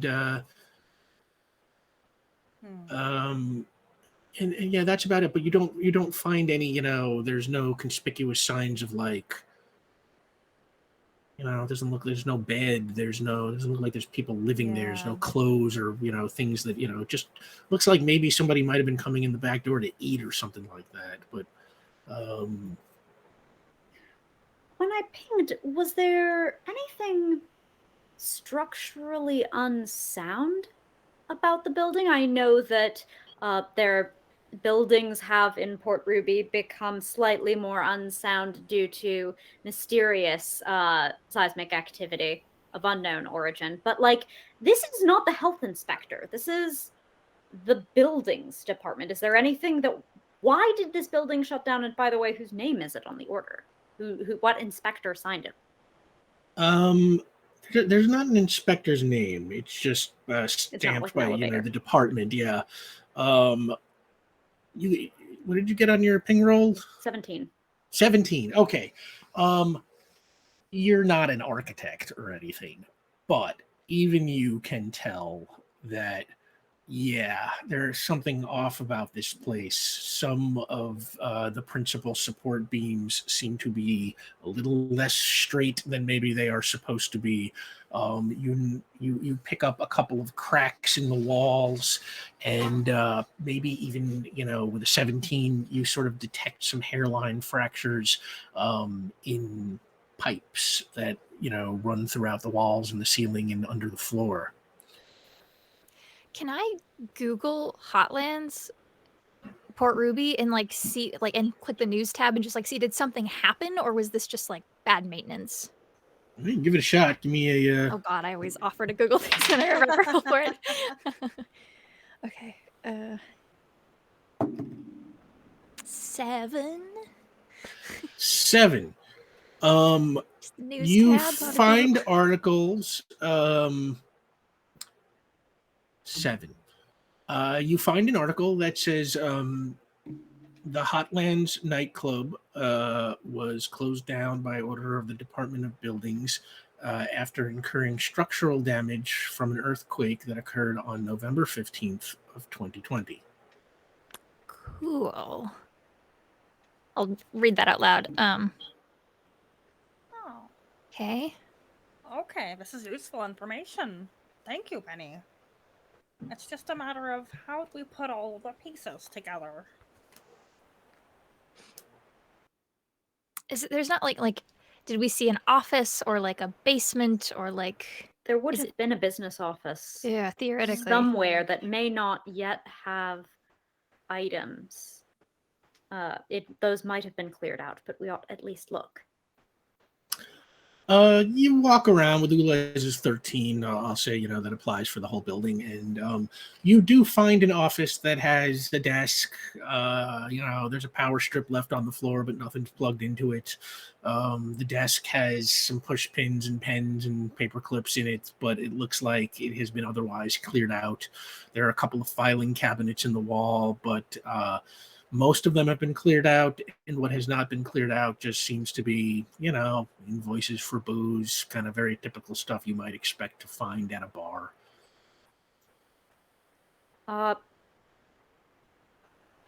Invoices for booze. Is there a name of a person associated with any of those business invoices, like the club owner, perhaps? Yeah, someone who signed or a for manager or it. something. Yeah. Everything is signed for, the vast majority of stuff is signed for by the manager, Blake Mathis.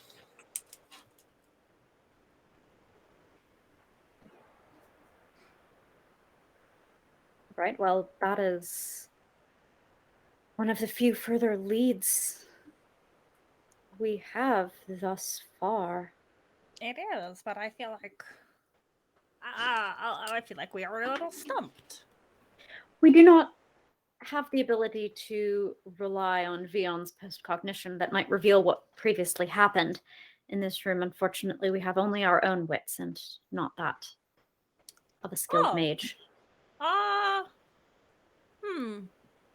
What time of day is it? It is, by this point, 4 p.m. There's a little Pretty bit of light daylight. this time of year. Yeah. Oh, yeah, it's still light. 4 Um, p.m. in August, sure. Okay. Cadrax, you have given me a brilliant idea. I could perhaps construct a device that can replicate the abilities of postcognition. But I must do this quickly because it is powered by solar light. Therefore, 4 o'clock. We don't have much time left. You can improvisationally build devices. Yes, for this. Good, good. Proceed. This will be excellent. Yes. There were many things in this nightclub that can be used. Tables, bars. I saw some sandwich bags on the ground. Oh, there are lots of things we could utilize. Excellent. Good. I will help scavenge materials. All right, Okay. I'm reading up on how this works again. Yeah, Ulez, you have to make an intellect test. Ulez is using their gadgets ability. They can build little gadgets that, for a small period of time, will duplicate most of the powers in the book. And their only limitation on that power is that they have to have some external power source to them. So, thus, the solar power that Ulez is referring to now. Ulez, you have to make an intellect test to which you can apply any of your applicable bonuses. So, for you, probably your mechanics or something like that. 100%.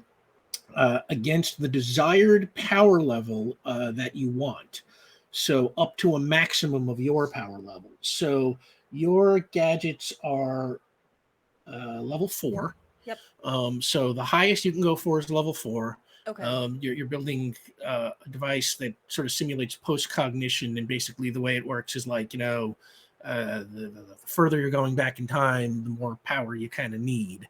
So it's going to depend on how far back you want to look in time, and then you can go for level 1, level 2, level 3, or level 4, and that will determine the difficulty you're rolling against. Okay. Yeah, looking to go, I guess, I don't know, relatively far back to November 15th, 2020. We know November That's- 15th. What about 30th? Sorry, thank you, the 30th. Well, they're both relevant for Well, no, separate when did it get reasons. shut down? Shut down on Yeah. the 15th. It was used as a library card date on the 30th. We know that the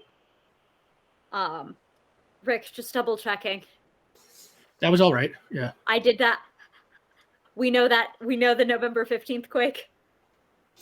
Yes, the November 15th quake could have Which been one? caused by anybody. Okay, it's caused by a certain Which person. one? We'll call them, just for sake of anonymity, Cadrax Meversinger. Okay. I definitely don't know what it is. Was that the pilot quake, or was that when I got real mad at the power station? That was when you got real mad at the power station. Yeah, because it was the first one was in October. It would have had to have been. Yep. Nope. Okay, cool, great, awesome. Yeah, so the point being, we do know in broad strokes what would have incited on the 15th. Correct. Yeah, so what do we think is relevant then? Would it be the 30th that we want to determine? Either the 30th, or if we require a less ambitious retroactive analysis, something more recent to see if Hector was still in this area, still used these facilities. I am interested in the events that precipitated his death. That did not happen on November 30th, 2020. I'm quite clear and certain on that matter. For what it's worth, I think we will have more success if it is something that we can look up that is more recent. I do not have the expertise that Vion possesses. You have your own. Oh, I do. Thank you. Very well. All right, yeah, so I'm gonna 2 weeks ago, maybe. Okay, and so you're gonna what level are you going for? 4. Level 4. Okay. So yeah, your intellect is 6, and you get to add to that your robotics, which is +2, so it's 8, and I'm rolling on a 4. Give me your roll. See what you 2 weeks notice. I got a 6 on the die. Yeah, so that will work. And yeah, you have out of little bits of junk and parts that you have found in this desk, on the floor, maybe in the walls, you have pulled together enough little baubles to build this gizmo. And it's solar powered, so you have to take it outside. You gotta wait for it to charge. And you got to wait for it to charge. Let's say it takes, I don't know, a good hour or so to charge up, given, that the paucity of parts you had to build it out of. So it's probably about, I don't know, 5 p.m. now. But in the downtime, really quick, can I pull up just whatever the equivalent of like maybe Instagram or like Twitter would be? I want to try to look up Don. Oh, what was it? Eagle Smith. I want to see if I can look up on Don Eagle Smith and see if I can find her on social media anywhere? Maybe she doesn't. She's still, teen, but like. Give me an investigation roll. I always do this to myself. That's so bad. That's a 5. You are not able to find okay. any trace of her, which, but, it's one of those things where it's like, you don't quite know, She might not go by her her real name. or right, Yeah, she's young. so it's but like, I figured you I'd can't just even, you try. can't even say for sure whether or not, your search means that she's got nothing or if you just didn't find it. Fine, exactly. So I just wanted to try. Okay. Yeah, Okay, no, it so- was worth a shot. While Benny is doing that, while I guess Ulez and Cadrax are outside, like probably sitting on the sidewalk outside. Yeah, sitting on the curb style, just like waiting for it to charge. So you can build any kind of device. Oh, indeed. Effectively. It's something I have been practicing with the new addition to my parts as Ulez. Specifically as a keeper for, but that is not the conversation right now.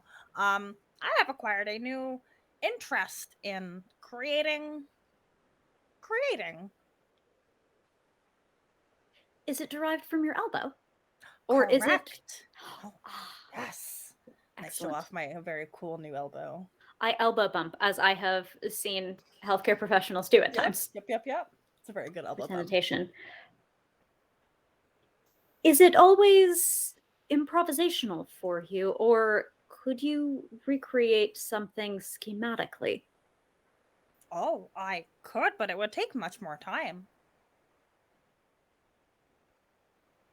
I have an idea for a particular object. I have examples of such an object. Okay. If I could show you, could you create a similar one? We would be delighted. This is a very good challenge. Excellent. I would like to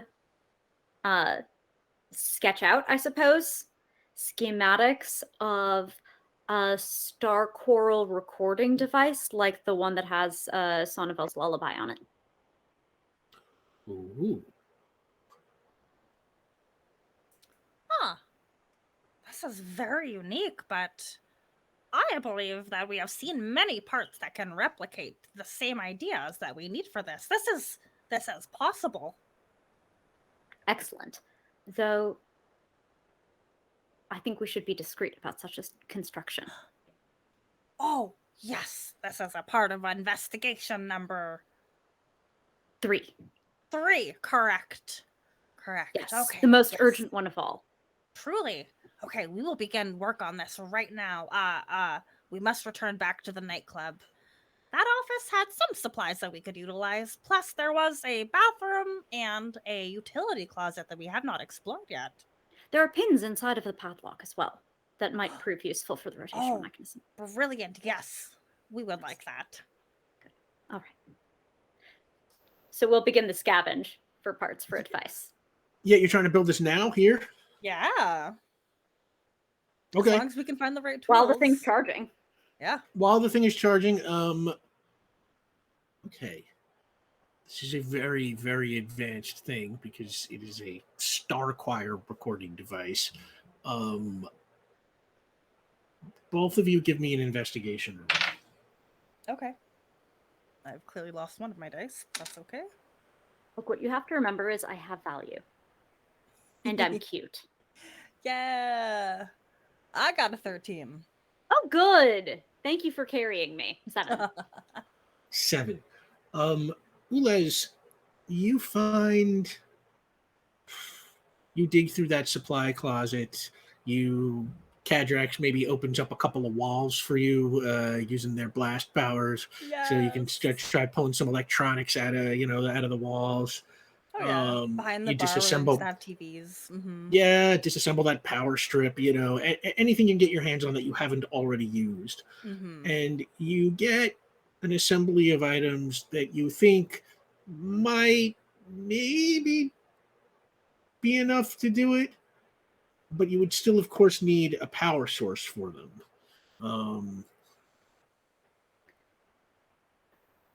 How long until the sun goes down? We said it's about 5 o'clock, so I'm sure sun probably goes down. I don't know, 6:30 or 7 or something like that in August. Let's say 7, so you get like 2 hours maybe. Okay. Can you build a version that is currently unpowered? Oh, yes. Effectively of a batteries required style, whereby the batteries might be thermal energy. That might be more complex, but let me consider. Rick, Right. I'm considering help. Yeah, if That I does read seem- Sam directly here, they're saying heat power. Yeah. So you have a source of heat power with you. Right. Why don't you give me an intellect roll with your mechanics bonus on it? This is going to be very hard. Okie dokie, with my, which is just a 2. That's an 11. That is a marginal success. Still success. Well, marginal success is up to me. Essentially, it's like We have a point of determination, and I'm not saying that we're using it toward like ultra plot important purpose. But is this a place where maybe we want to bump up our level of success? Yeah. Also, Sam there pointed out on the break that Ulez probably deserved a point for honest but naive when they outed Benny's secret identity to Marcus Eaglesmith. I was pretty convinced by that. I tend to prefer these things be called in the moment, but Ulez, I did credit you with 1 point of determination. So the team has a point and Ulez has a point. I think then I will use my point. Oh, I forgot I added a quality. Oh, that's our team quality. Oh my god, thank you for putting that in my character sheet. That's beautiful. Yes, I'll have a team quality. What's your team quality? You mess with one of us, you mess with all of us. That is right. I love it. Oh. Okay, so you are using your point to add 2 onto your roll, which gives you a 13, which makes it a moderate success. So the device is built. How long it might last is a little shaky, but these things always have a temporary lifespan. At a moderate success, that lifespan will probably be on the shorter side, but you now have a functional Starquire style recording device. I love that. I think this one looks a little like clunky, in the sense that it's kind of like got that like Ulez pattern with like you can see the distinction between every single part that was added. There's like a lot of color gradients, but it does serve its purpose. It just looks unique. Yeah, no, absolutely. I love it. And powered by heat. Mhm. At this point, I would say your The easy post-cognition device is charged. The post-cognition device goes ding. Yeah. Ding. Oh, good. I'm glad I set that egg timer. All right. Now I think this device, I've been really considering what I want it to look like. And I think so supernatural shows or paranormal investigators, they always have like those EKG monitors that have like the dial almost. You got like a crank, a little antenna. I mean, like the And it's PKE meter from Ghostbusters. that's what it is. Yeah, basically. But it's obnoxiously large, like 2 hands to hold it.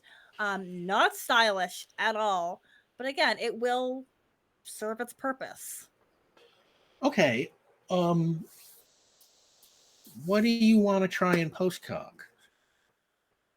Like where? Like what, a spot, an item, where? Ulez will turn to Kadrax and Bennie. Okay. So as well as not being an expert at post-cognition, I often do not consider the pressures that are put on one to specifically choose a location that has to hopefully contain the information that we want to project. any ideas on what this item should be to locate our friend Hector?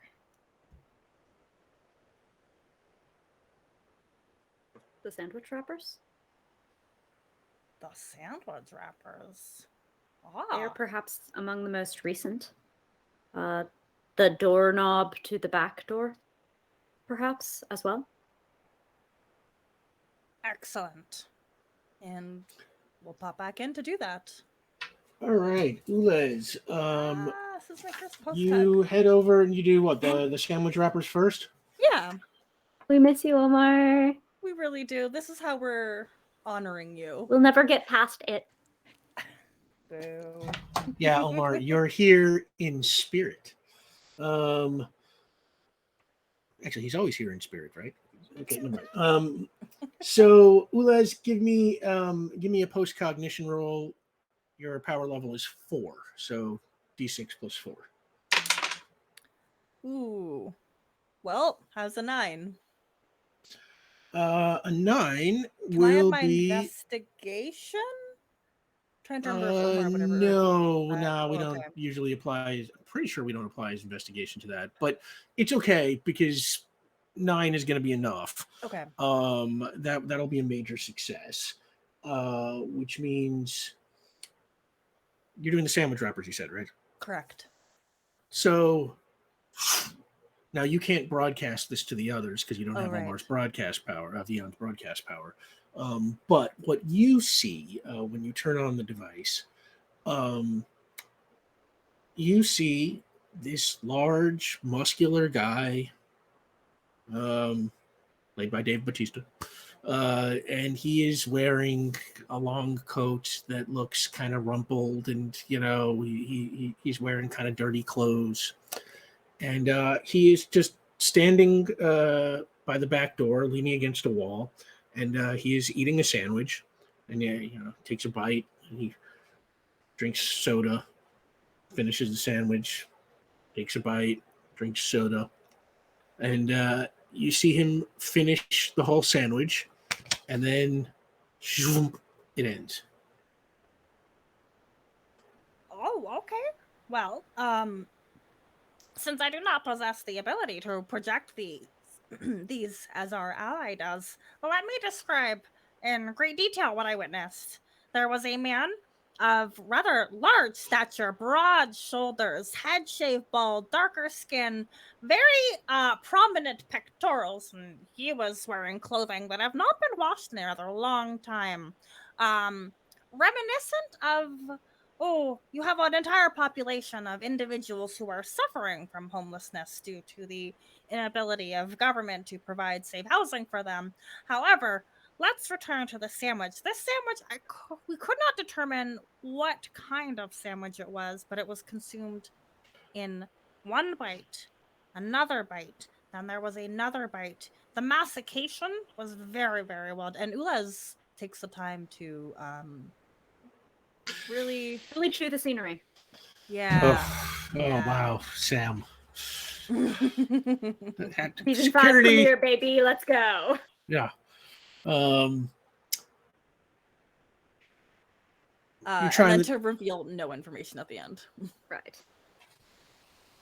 Now, do you want to try the doorknob also? Yes, please. Okay, give me another roll for the doorknob. Oh. 9. Okay, that is actually I rolled the exact same thing also, so that is the goodness. same major success. You see the same man. He opens the back door, and he takes the sandwich wrapper and he throws it on the ground, finishes his soda, throws it on the ground, and then he takes out of his pocket a receipt, and he crumbles the receipt up and he throws it ahead of him, like into the parking lot behind the building, and then ends. Oh. Okay, we have some new information to reveal, and Ulez will detail, and then there was a when you make purchases, they print out a informational of all of these store information plus details of your purchase that was crumpled and thrown into the parking lot behind us. Did this appear a deliberate or a careless act? Oh, very deliberate. As I understand, we should not be throwing litter on the ground. Hector did not care about that. Precisely. I cannot understand quite from the description whether this was an intentional act of littering or perhaps a means of offering clues. Oh. You did specify that Hector potentially possesses some abilities, therefore he could be familiar with the idea that people would be looking after him. Let us go into the parking lot while I consider this. Agreed. Okay, and you walk out that back door and into the parking lot. Give me an investigation roll for anybody who wants to look around. Yeah. Don't imagine this parking lot is very busy. No, it's empty. There's not a car in it. It's chained off from the street, but from this side, you can just walk right in. Okay. 12. 12. Okay. You look around, and along the edge of the building, like up into the corner where there's like a fence, you can see like a whole bunch of crumbled up, like little pieces of paper about that size. Looks like he has maybe done that, like, a whole, like the way there were a bunch of sandwich wrappers. It looks like if those are all his, every time he finished a sandwich, he just crumbled up the receipt and just threw it outside, and they the wind collected them in a corner. Do you, Check them out. Yeah, okay. Where are they from? You open up a whole bunch of them. They have been there, at this point, many months. So it's like they're kind of brittle paper. They look like they've been rained on. Some of them are see-through. The ink, right, has dried off. The ink has run off of some of them. But from looking at enough of them, you can see that they come from Herman's Bodega at 533 Allenwood Place. We have a new location. Herman's Bodega. Oh, we like bodegas. They often have flowers. And cats. Oh, yes. Bodega cats are very nice. Well, And he's regularly there, so whoever works there might know more about him. And it This is is good. just down the block. Oh, did we by chance pass it, Rick? Could I teleport us? This is probably not my best move. You know what? It's not worth it. It's okay. Yeah, I don't think you would have seen it coming in, unless you were specifically looking for it. But you go back to the building out the front. Before we leave, though, Ulez is gonna say quickly to Bennie, we forgot to turn off the tap.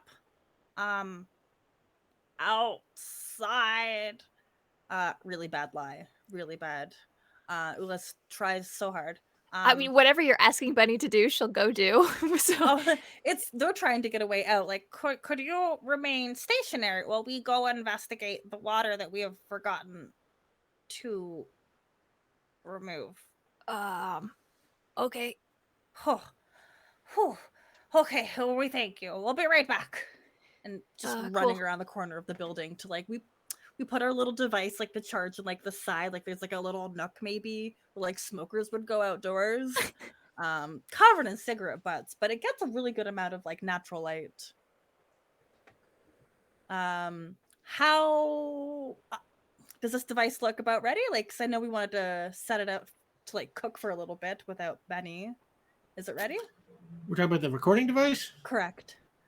Yeah, the recording device is, yeah, let's say it's charged up. What do you want to do with it? I'm gonna pocket it. Metaphorically pocket, yeah. Okay. And then run back, like, okay, I have accomplished my task. What I said was completed. Cool. Very smooth. Mm-hmm. And now you head over to the... Yeah. Okay. You walk up the block, and it's just a couple of doors down. You see Herman's Bodega. Its sign is like teeny tiny. It is a very, very inauspicious looking building. And strangely, there is a car that is parked on the sidewalk, like right in front of it, like at an angle.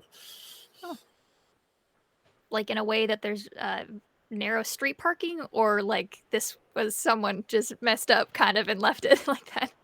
It's like somebody just parked their car there. In fact, as you get closer to it, you can see that the car is actually still running. Oh, is there anybody in it? Yeah. No. Like, okay, it didn't hit anything. Like they just pulled it up there like that. Yeah. Okay. Indicates urgency, and the man we are investigating was shredded nigh to ribbons. We should move in and prepare for potential conflict. If this is a sign of urgency. Yes. Oh, we go. If we can get, if there's a window or anything, we can get a look inside. Cadrax is going to start sliding up the wall to prep doors and corners for entry. There is a window. It looks like, it has had all these like kind of newspapers and advertisements taped over it. It's like as sometimes places do, like kind of block out the sun that comes in at like a bad angle. Tell you what, Benny, you can try and look through that. Give me an investigation roll. The amount of investigation checks I've accidentally talked myself into. 5. Well, torturing Caitlin with investigation checks. 5. You managed to peek through the crack between two of these, window coverings, and you can kind of catch what you think is the back of a man's head, but that's all you can really see. I mean, should I walk in like I'm gonna go buy something and just see what happens? Oh. Or yes. Yes, we need to move in now. Okay. Please be safe. I'm gonna walk in like a customer and hope that nothing terrible's happening inside. All right, you go to the door, you pull on it, and it is locked. From here, can I see anything? Is like the door glass, or is the door solid? The door is glass. When you look through it, you can see, there's like a drink freezer that's kind of like right there, kind of half blocking it. And then like just to the side, there's like a magazine rack, and you can't quite see around the corner to where the back of that guy's head was. The hours It'd be like very sharply to your right. Yeah, the hours on the front. This is within operating hours. Oh yeah, a little after 5 There's no p.m. be right It's a bodega. back. There. Nope, Just you don't see double anything like checking. that. Yeah, Okay. easily within their hours, which are till Just 1 a.m. want to make sure I can scare the shit out of some owner who just like needed a second. But I'm just be like, Cadrax, it is locked, and then she'll step out of the way. Rick, I have a 15 says it isn't locked. 15? Well, I'm going to roll, but yeah, okay. 15.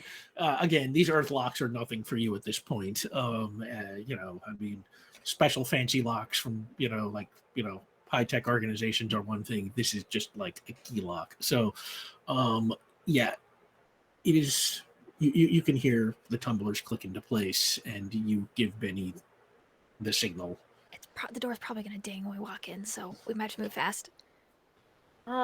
Just real quick, if I put my hand to the glass of the door to use as a resonator, can I hear any sound inside? We saw the back of a man's head. Could I hear talking? Give me a complex task roll. 17. You can hear someone going, "Come on, come on, come on!" Someone's urgent. We have to move in. Okay. I open the door. We move in.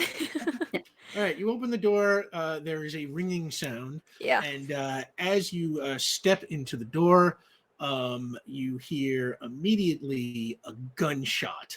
And right next to you on the wall, just like an inch away from you, just like the wall, bullet hits the wall, rocks, kind of shattering the brick, which kind of like shatters back at you.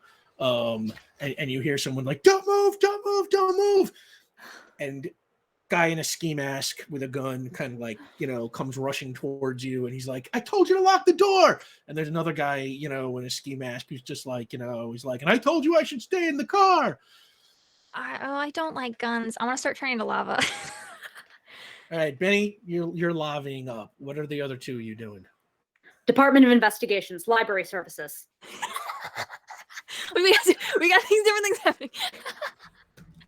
Um, roll initiative. Oh, good golly. I always wanted to say So good. Oh, just killing it on the... Benny's 5. 8 for Cadrax. Cadrax is 8. I'm 11. Wow, Ulez, always Ugh. first. Ugh. We got it. We take up the ends. It's fine. We got this. Okay, so that'll be Ulez, Cadrax, and then the robbers, and then Benny. So Ulez, you step inside Oh, behind Benny.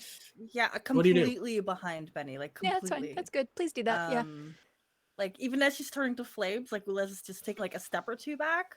Because they really need the cover. Yep.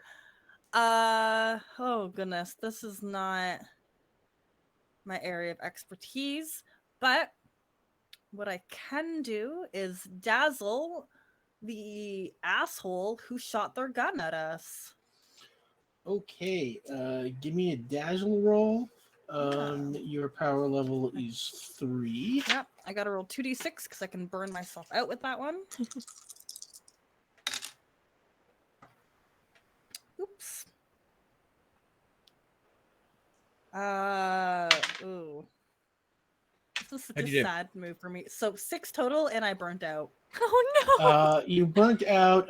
6 total is unfortunately a failure or marginal success. So he he was kind of not looking in that direction when you dazzle. He sort of like unpredictably turned back and just like That's missed funny. the light blast. And Which then brings you up see Ulez's lights kind of flicker for a couple of seconds, fritz, and then go dark. Oh no. Oh, I'm well, but there seems to be a malfunction. It's okay. I got you. Cadrax.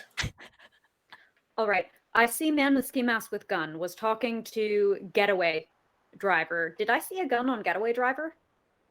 Yes. Okay. Then I will perform a complex task with burst on the firing pins of the guns. Ooh.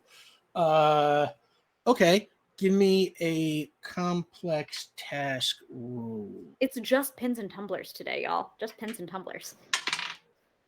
You've got pins and 14. tumblers, I've got investigation checks, and we're doing great. Yeah. Okay, I'm just doing 14 me. against 2 average handguns. You do not really have much of a problem disabling those pins. And that brings up the first robber, who raises his gun at Benny, just right to your face, pulls the trigger, and looks at his gun. He's like, God, it's jammed! And then he just throws it at you. Benny, make a coordination roll. No, I don't move. You don't move? No, I'm not. No, I just take it. Okay, you just take it. Yeah. They are So give me a messing strength around. roll. Oh my goodness. Robbers, these are like, oh my goodness. Like, I respect kill people tenacity, though. execution style. Yeah. What'd you get? That's I don't want to react. I mean, that's a 9. I don't want to react at all. Like, I just want to just throw it at me. Like, You just let him throw it at you? yeah. Okay. Yeah, it hits you right in the middle of the forehead, and it's like, it's like kind of like really kind of stings, I'm it's a lava. heavy. So, no. Oh, are you lavaed up? Yeah, right when we walked in, you said I started turning into lava, and you said that's what I was doing. So I assume.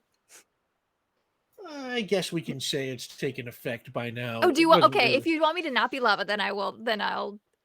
I was gonna have it take full effect. Usually takes like a whole turn round, Okay. and your turn hasn't come up yet. Okay, that's fair. So I'm just gonna say that takes two points off of you. You are Okay, down well, to 10 that's stamina. stupid when I thought I was lava. Then there'd be Oh. then. Do you want to roll your coordination and try and dodge it? Then? If I wasn't lava, then that's an 8 Sure. for coordination. To try to like catch it Um, or something. I don't know. Get 8 out of the for way. Coordination. Not great. You know what? Okay, it takes 1 point off of you. You're Okay. down to 11. Cool. It doesn't quite hit you right in the middle of the forehead. It more like kind of like hits off the top of your head as you kind of like duck out of the way. And she's like, dude, what? Second guy raises his gun. He's just like, I got this. And he points it at Ulez and just nothing happens. And he was just like, what the hell? And Ulez, he also just throws his gun at you. Make a coordination roll. Aw. I'm armored up though, so. I am. How's 11 for you? Oh yeah. Oh, yeah, he just completely misses. You don't even need your armor. 11, you just, this is one of those, like, you just, you quickly just step to the side and the gun just hits the wall and falls to the floor. This is why I took points in coordination. Yep. That brings up Benny, who is now lavaed up. Oh, lava. Okay. Okay. Is there a person behind the register? Or who are they? Yeah, Who there are is they a guy freaking behind out? the register. You can see now that he's sort of ducked down. You can't quite see his face, but you sort of see a single man, gray hair, hiding behind, down underneath the counter trying to squat. Okay. How far away is that from us? Just a couple of feet. Oh, okay. I just want to put myself in between like that guy and our armed robbers, just to be in between. You step in front of the counter, kind of blocking off, and like the burglars sort of seeing your lava form are just like, "What the hell?" Hi. And Do you want to run, maybe? And they kind of like look, to the door. Clench. I'm gonna pull a fist back. We've got options, but they sort of look at each other and they're like, "Your friends are blocking the door." oh, I thought they were already into it.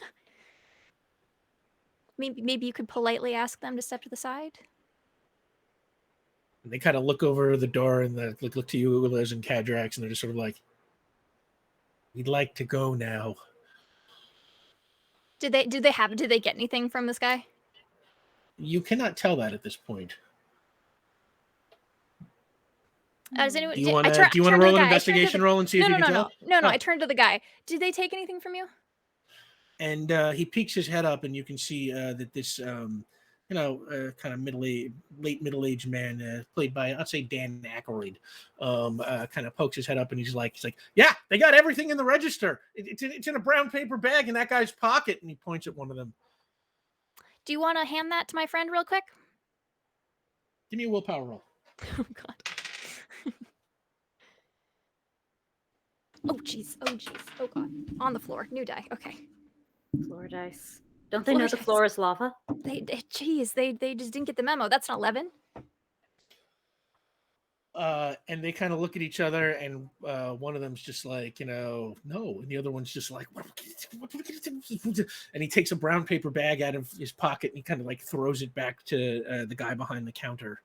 Is there anything else? And the guy's like, no, that's it. The robber said that, or the owner? The owner. Oh, okay. Okay. What do you want to do now? I turned to the robbers again. We would like to go. Why are you asking me? I'm not in the way. And they turn to you like, we would still like to go. Oh, yeah. Kindly do not steal from other people again. And, if you could exist well, I would appreciate that for you. We'll try. And they kind of like turn, and kind of trying to scoot past y'all. Shoo me by. Perhaps exist better. Better, yeah. Correct.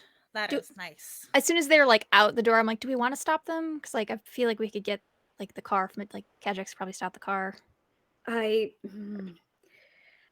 appreciate that you are speaking to the instincts already within me. Yeah. I've done this once before, Rick, with a certain Curtis Haber. Oh. They, one of them like kind of scoots over the hood, Dukes of Hazzard style, and the other one jumps in, and like the car's already running, the doors close, and you just hear like the rubber burn as the car just like starts to fly off the sidewalk and down the street. Now you are going to try and blast the car and knock it out of. Well, it was also recall a complex task roll into the engine. Yeah. Okay. Give me a complex task roll. Ideally, before they build up too much speed. Yeah, it's very dangerous, these vehicles. It's not like you couldn't catch them, but we don't want to work too hard for this. Yeah. 14. 14. The engine seizes, just like you hear it just like cut off, and the car just like, and you see both of those two guys just like fly, neither one of them wearing their seatbelts, and just both smash their faces into the windshield and then just pass out in the front seat, totally unconscious, as the car just now sits in the middle of the street. As soon as they had left, I would like to have de-lavaed in this poor man's store. Just it's like you are de-lavaing, yeah. Okay. Yeah, now those two guys, Cadrax, from your point of view, they are not moving at all. They're having very poor luck with their mechanical devices today. Yeah, man. It seems correlated to their propensity to commit crime. Yes. But he turned around like, "Are you okay? Did they are you good?" Holy smokes, that was amazing. Yeah, I'm okay. I'm much Okay. better now. And he looks into the bag. He was just like, my money.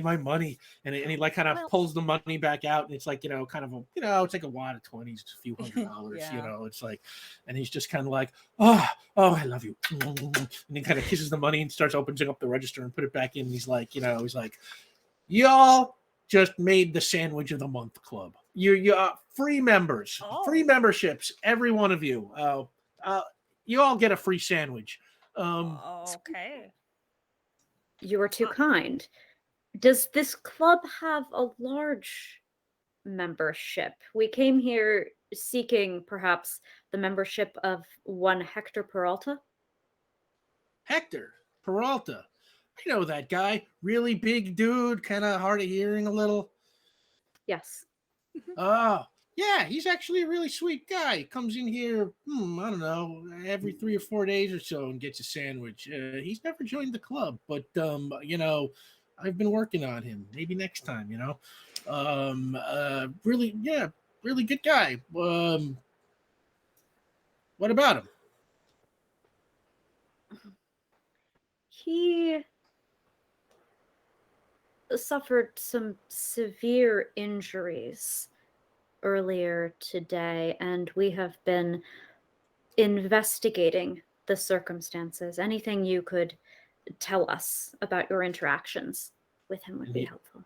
And he's like, that's a shame. He's like, is he okay? I hope he's all right. I don't really have many interactions with him. I sell him sandwiches. When was the last time you saw him? Must have been a couple of days ago, I would assume. He buys sandwiches from me. I think he says he eats them over there, behind the nightclub, Hotlands over there. It's been closed since that earthquake back in November. The ground in this whole area, a little bit soft or something. So after the quake, the city condemned a whole lot of buildings in this area. The nightclub, the whole retirement community, the roller rink, the high school, a whole bunch of other stuff. I got lucky at this place, though. So it's business as usual at Herman's. And, it's like you can see there's like a big crack in the ceiling, like right above him. But, he just flashes you that smile.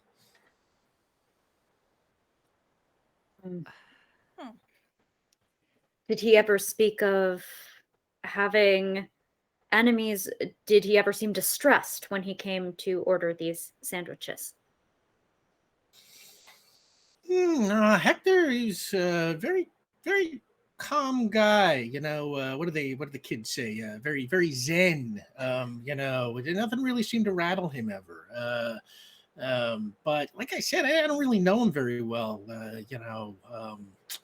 I think he's one of the homeless. I'm pretty sure he lives maybe in the condemned retirement community across the street there in Golden Gardens. Golden Gardens. Yeah, Golden. Like old people. They are not gold. No, They are also not. have flesh. There are old people that are Golden Gardens. I would love to meet them. Oh, well, there's no old people there anymore. There's not supposed to be any people there anymore. That's why they took down the sign and closed the whole gate up. That earthquake apparently messed up all the pipes and the gas and all this stuff. It's a big community on the other side of that gate. But now it's just totally empty, or it's supposed to be anyway. Oh, Thank you very much. you have been You've been lovely. Well, thank you. You saved my store and my sweet, sweet, lovely money. Oh, yes. Could we make a slight request to being members of your Yes, sandwich club? Well, you are. you see, we are something of what do they say in the movies? Heroes. And what that means is we think it would be incredibly beneficial, instead of simply being members of your sandwich club, could you name a sandwich after us? Absolutely. What's your name? Oh, Ulez Galley. Ulez Galley. That sounds like a great name for Turkey Club with Russian. We are unfamiliar with those, but yes. Trust me, I got a gift for naming sandwiches. Ulez looks at the sandwich board. Nothing looks recognizable to them. Huh. Yeah, they're all just very ordinary names. You know, Turkey Club, tuna Nonsense. fish sandwich. Yeah.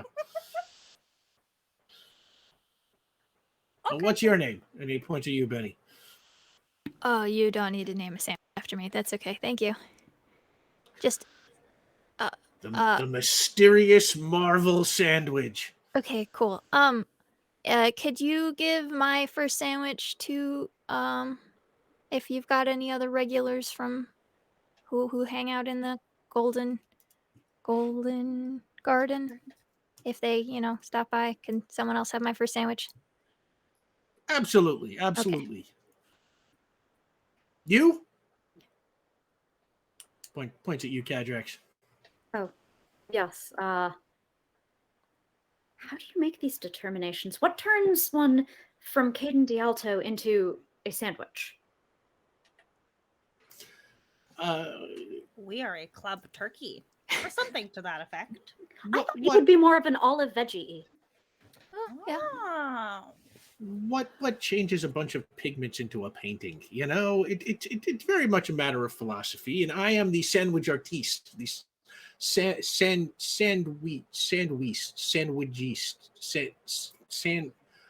I'm gonna work on that. Cool. We gotta go. Is there anything else you guys need? She points at the other two. Oh, no, we are well. If you ever require some private investigation, we have a business. Oh no, we didn't get those made. Well, we are Ulez Galley and exist well. Sorry, what part of town are we in? East Point. East Point. East Point. Is this like? This isn't a place that like people would like go when they visit Port Ruby. It doesn't sound like this is just like. Well, Like when the nightclub was open, we used to get a fair amount of visitors, but usually just people who come to party at the nightclub. Okay. Why do you think those robbers targeted your bodega? It seems so lovely, and you name sandwiches after people. I don't know. I'll be honest with you. This is the fourth time I've been robbed in 4 years. Shocking. Yeah.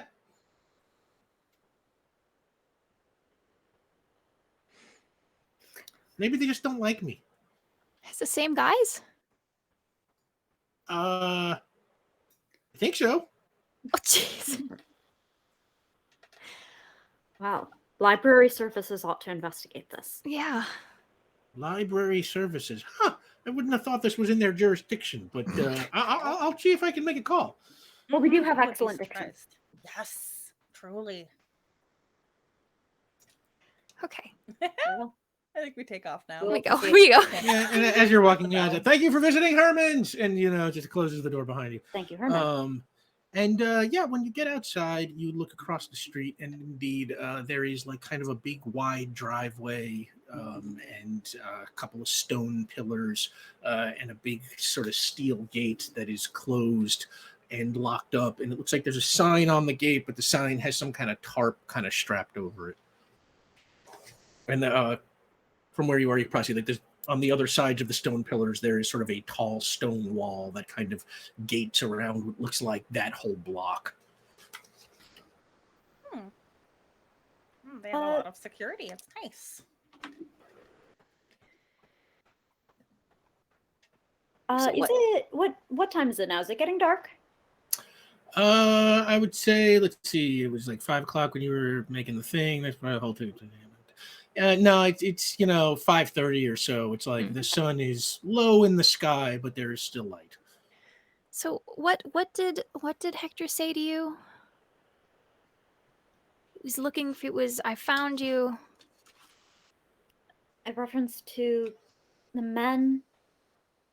He said the word kill. And then golden. Anything I'm missing, Rick? Yeah, I guess I could tell you. He said, you have to stop them. They'll kill them all. And then he said, golden, and died. Okay. That I recount it, but Okay. There are people in there that require our protection. there are. I suppose You have whatever's to going on is very bad. You have to stop them. This is that. Are people who need protecting here, or people who need stopping here? Both, perhaps. Yes. Okay. Is it like completely gated up, or can we just like walk in? No, the gate is closed and locked, just like the other one, kind of heavy We padlock. can just fly over, though. Yes. Yeah, for you, That's that is an true. option. Yes. That's what you do? Yes, but like I think as kind of like Benny and myself are wrapped around Cadrax, Ulez wants to whisper, "The device was complete. I will place it in your right pocket." Excellent. And I'd like to think that there's maybe a little directional to their sound for absolute stuff. What is the contest for? No. The pocket gave Cadrax an idea, but they will hold it for a while. Intriguing. So you fly, We fly over the gate, gate. and you land on the other side. Mm-hmm. You find yourself standing in the middle of this driveway that normally you would just pass through the gate to get through, and it's a wide street. There are trees on the other side of it that looks like there are lots of trees. It looks like somebody has landscaped this place to sort of be an ideal kind of little retirement community. But the trees have not been cared for, and neither has you see patches of lawn that have all turned brown in the summer heat. You see the trees have lost a lot of leaves and don't look a lot of them don't look super healthy. Do me a favor. Why don't you all three give me investigation rolls? May I make my ping? Yeah, make a ping. 10. 10. 6. 16 Cadrax? ping. 16. Okay. Cadrax, you let off your ping.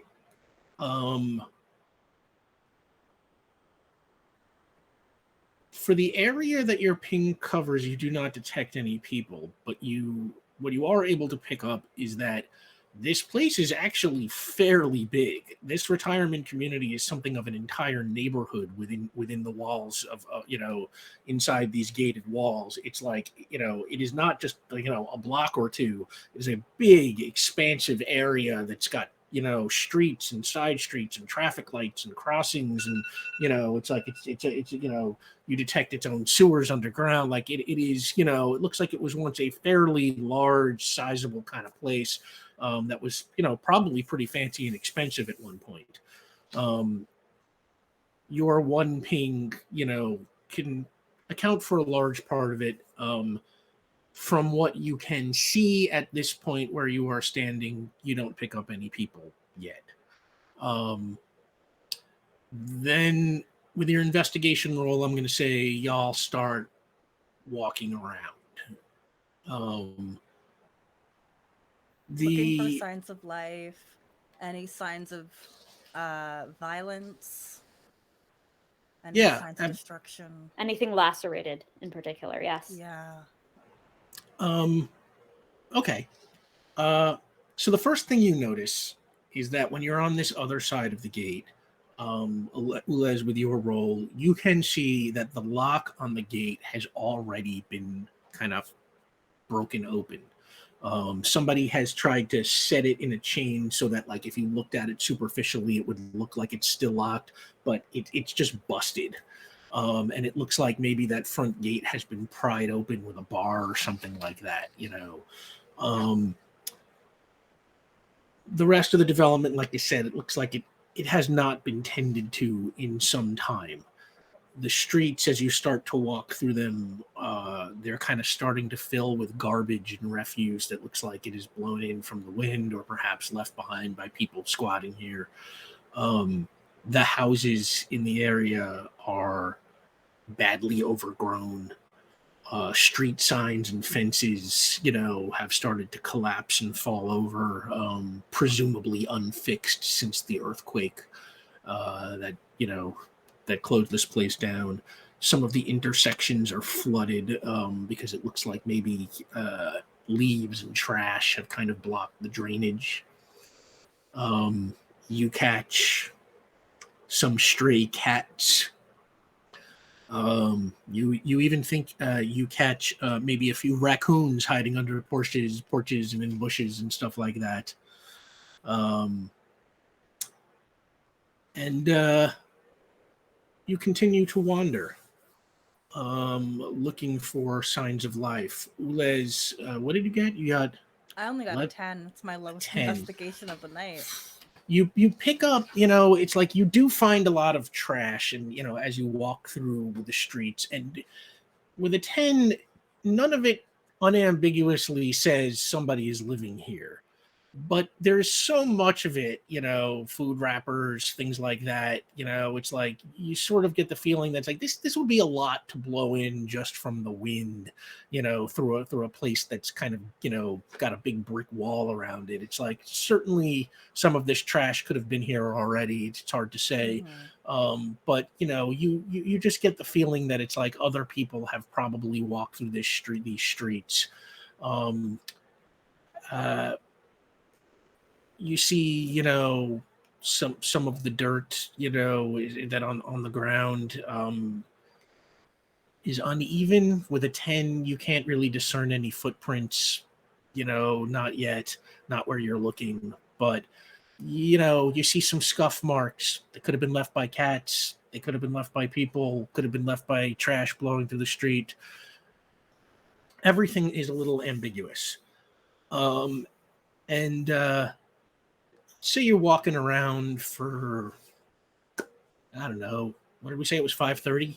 Yeah. Say you're walking around for a good hour looking for signs of life. Okay. And this place, like I said, it's huge. It's got like, it's probably like, at least, square mile or two, and it's it's got all kinds of, like it's got its own grid and streets and stuff like that, and you're just kind of walking up and down them, like looking for anything that might say people, and the sun is just starting to disappear over the horizon. It is, let's say, just starting to get dark. Whoops. Well, I don't know what happened to my night, but because your video source has changed. Oh, my video source is screwed up. All right. I'm going to leave mine where it is for now. You are our light. Yeah, as it starts getting dark, we're starting to get the feeling, that you are not picking anything up. At that moment, from somewhere behind you, off in some thick trees or bushes or something, a massive energy blast just shoots out of the bushes and hits Cadrax directly. Cadrax, you have 10 stamina. I have right now. This is a surprise attack. You Yep, have no absolutely no defense against this. And it is just the most painful thing that you have felt in a long while. You just feel the energy ripple through your body. All of your muscles just tense up. Like every inch of you is screaming. Your heart stops. You fall to the ground.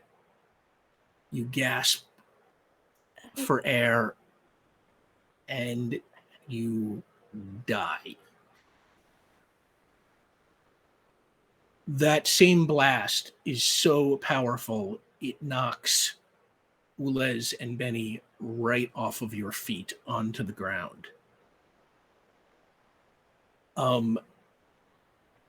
Bennie, you hit the ground, and as you kind of start to, like, what the hell's going on? Because this is all happening like within a second. You feel a pair of hands on your shoulders, and you feel this drain as your power level sort of starts to fall. I will say you try to start laving up, but nothing happens. Ulez, as you hit the ground, suddenly the concrete around you breaks, and these roots come up and just wrap themselves around your limbs, pulling you hard down to the street.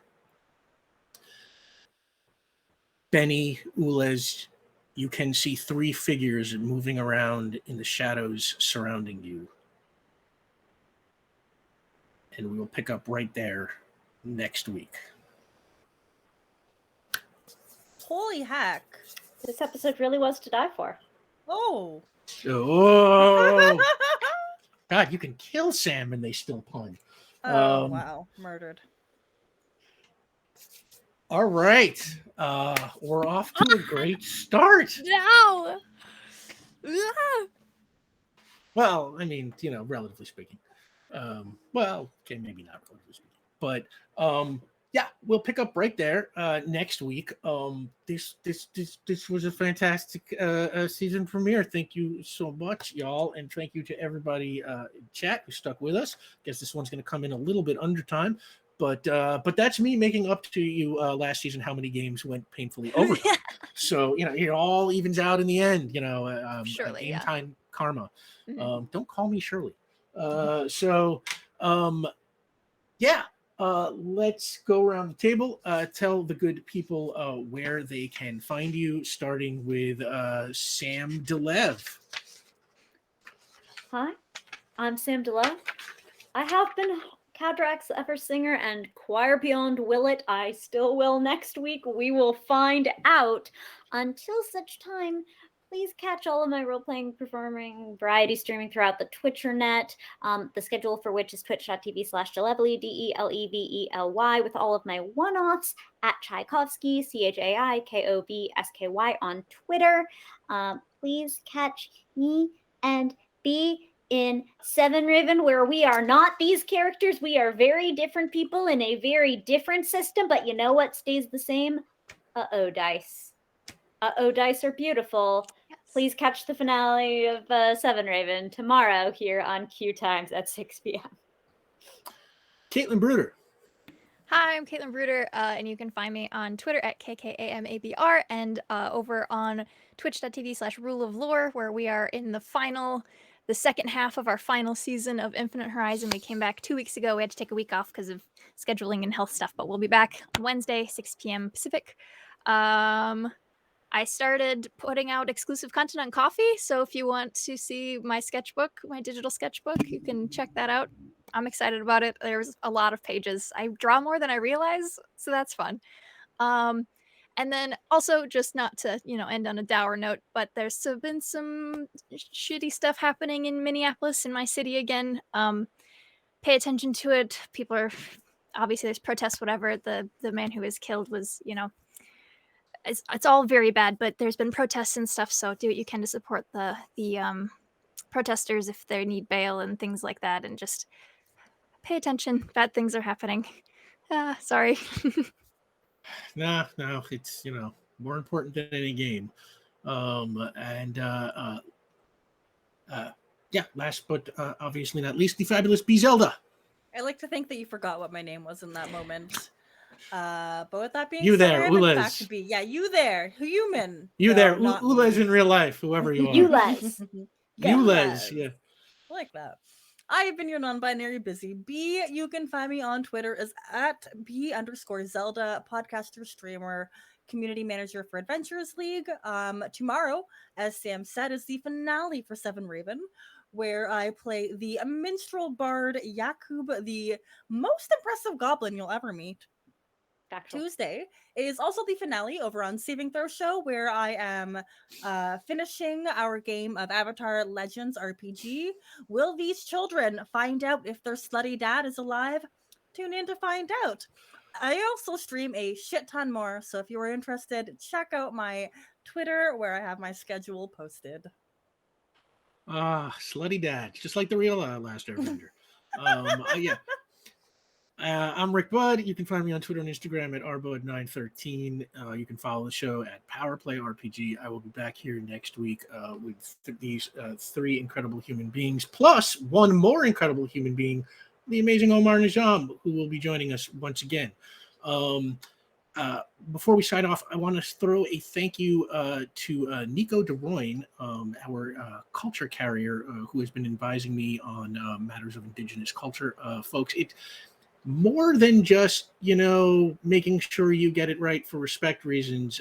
Nico has given me like all kinds of great ideas that I would have never had on my own.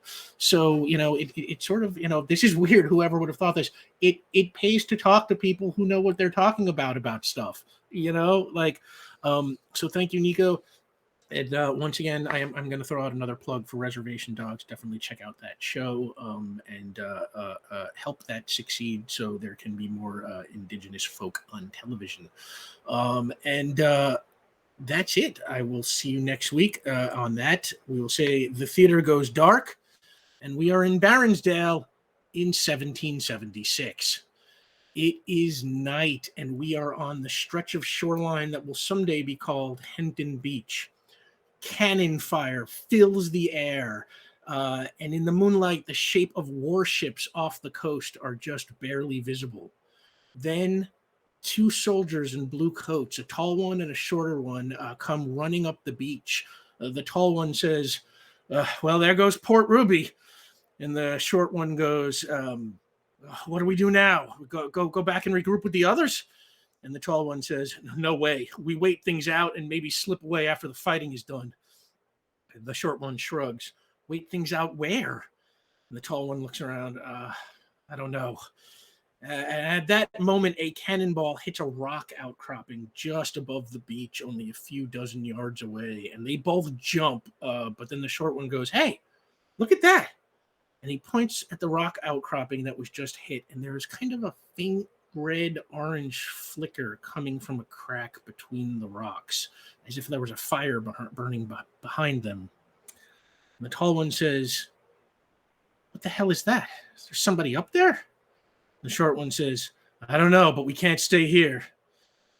They break for the rock outcropping, and when they get closer, they can see that the cannonball has blasted open the mouth of a very narrow cave. And they peer in, and they see that the flicker is coming from inside. They exchange uncertain glances, and then they both enter and carefully head towards the source of the flickering light. After a few dozen yards, they stop, and both of their eyes just go wide, and the tall one says, what is that? And the short one kind of crosses himself. He's like, I don't know. Maybe we should leave. They turn and run back towards the entrance. When they're just a few feet away, they hear the whistle of another cannonball. And the short one cries out, oh God, no! And the cannonball strikes.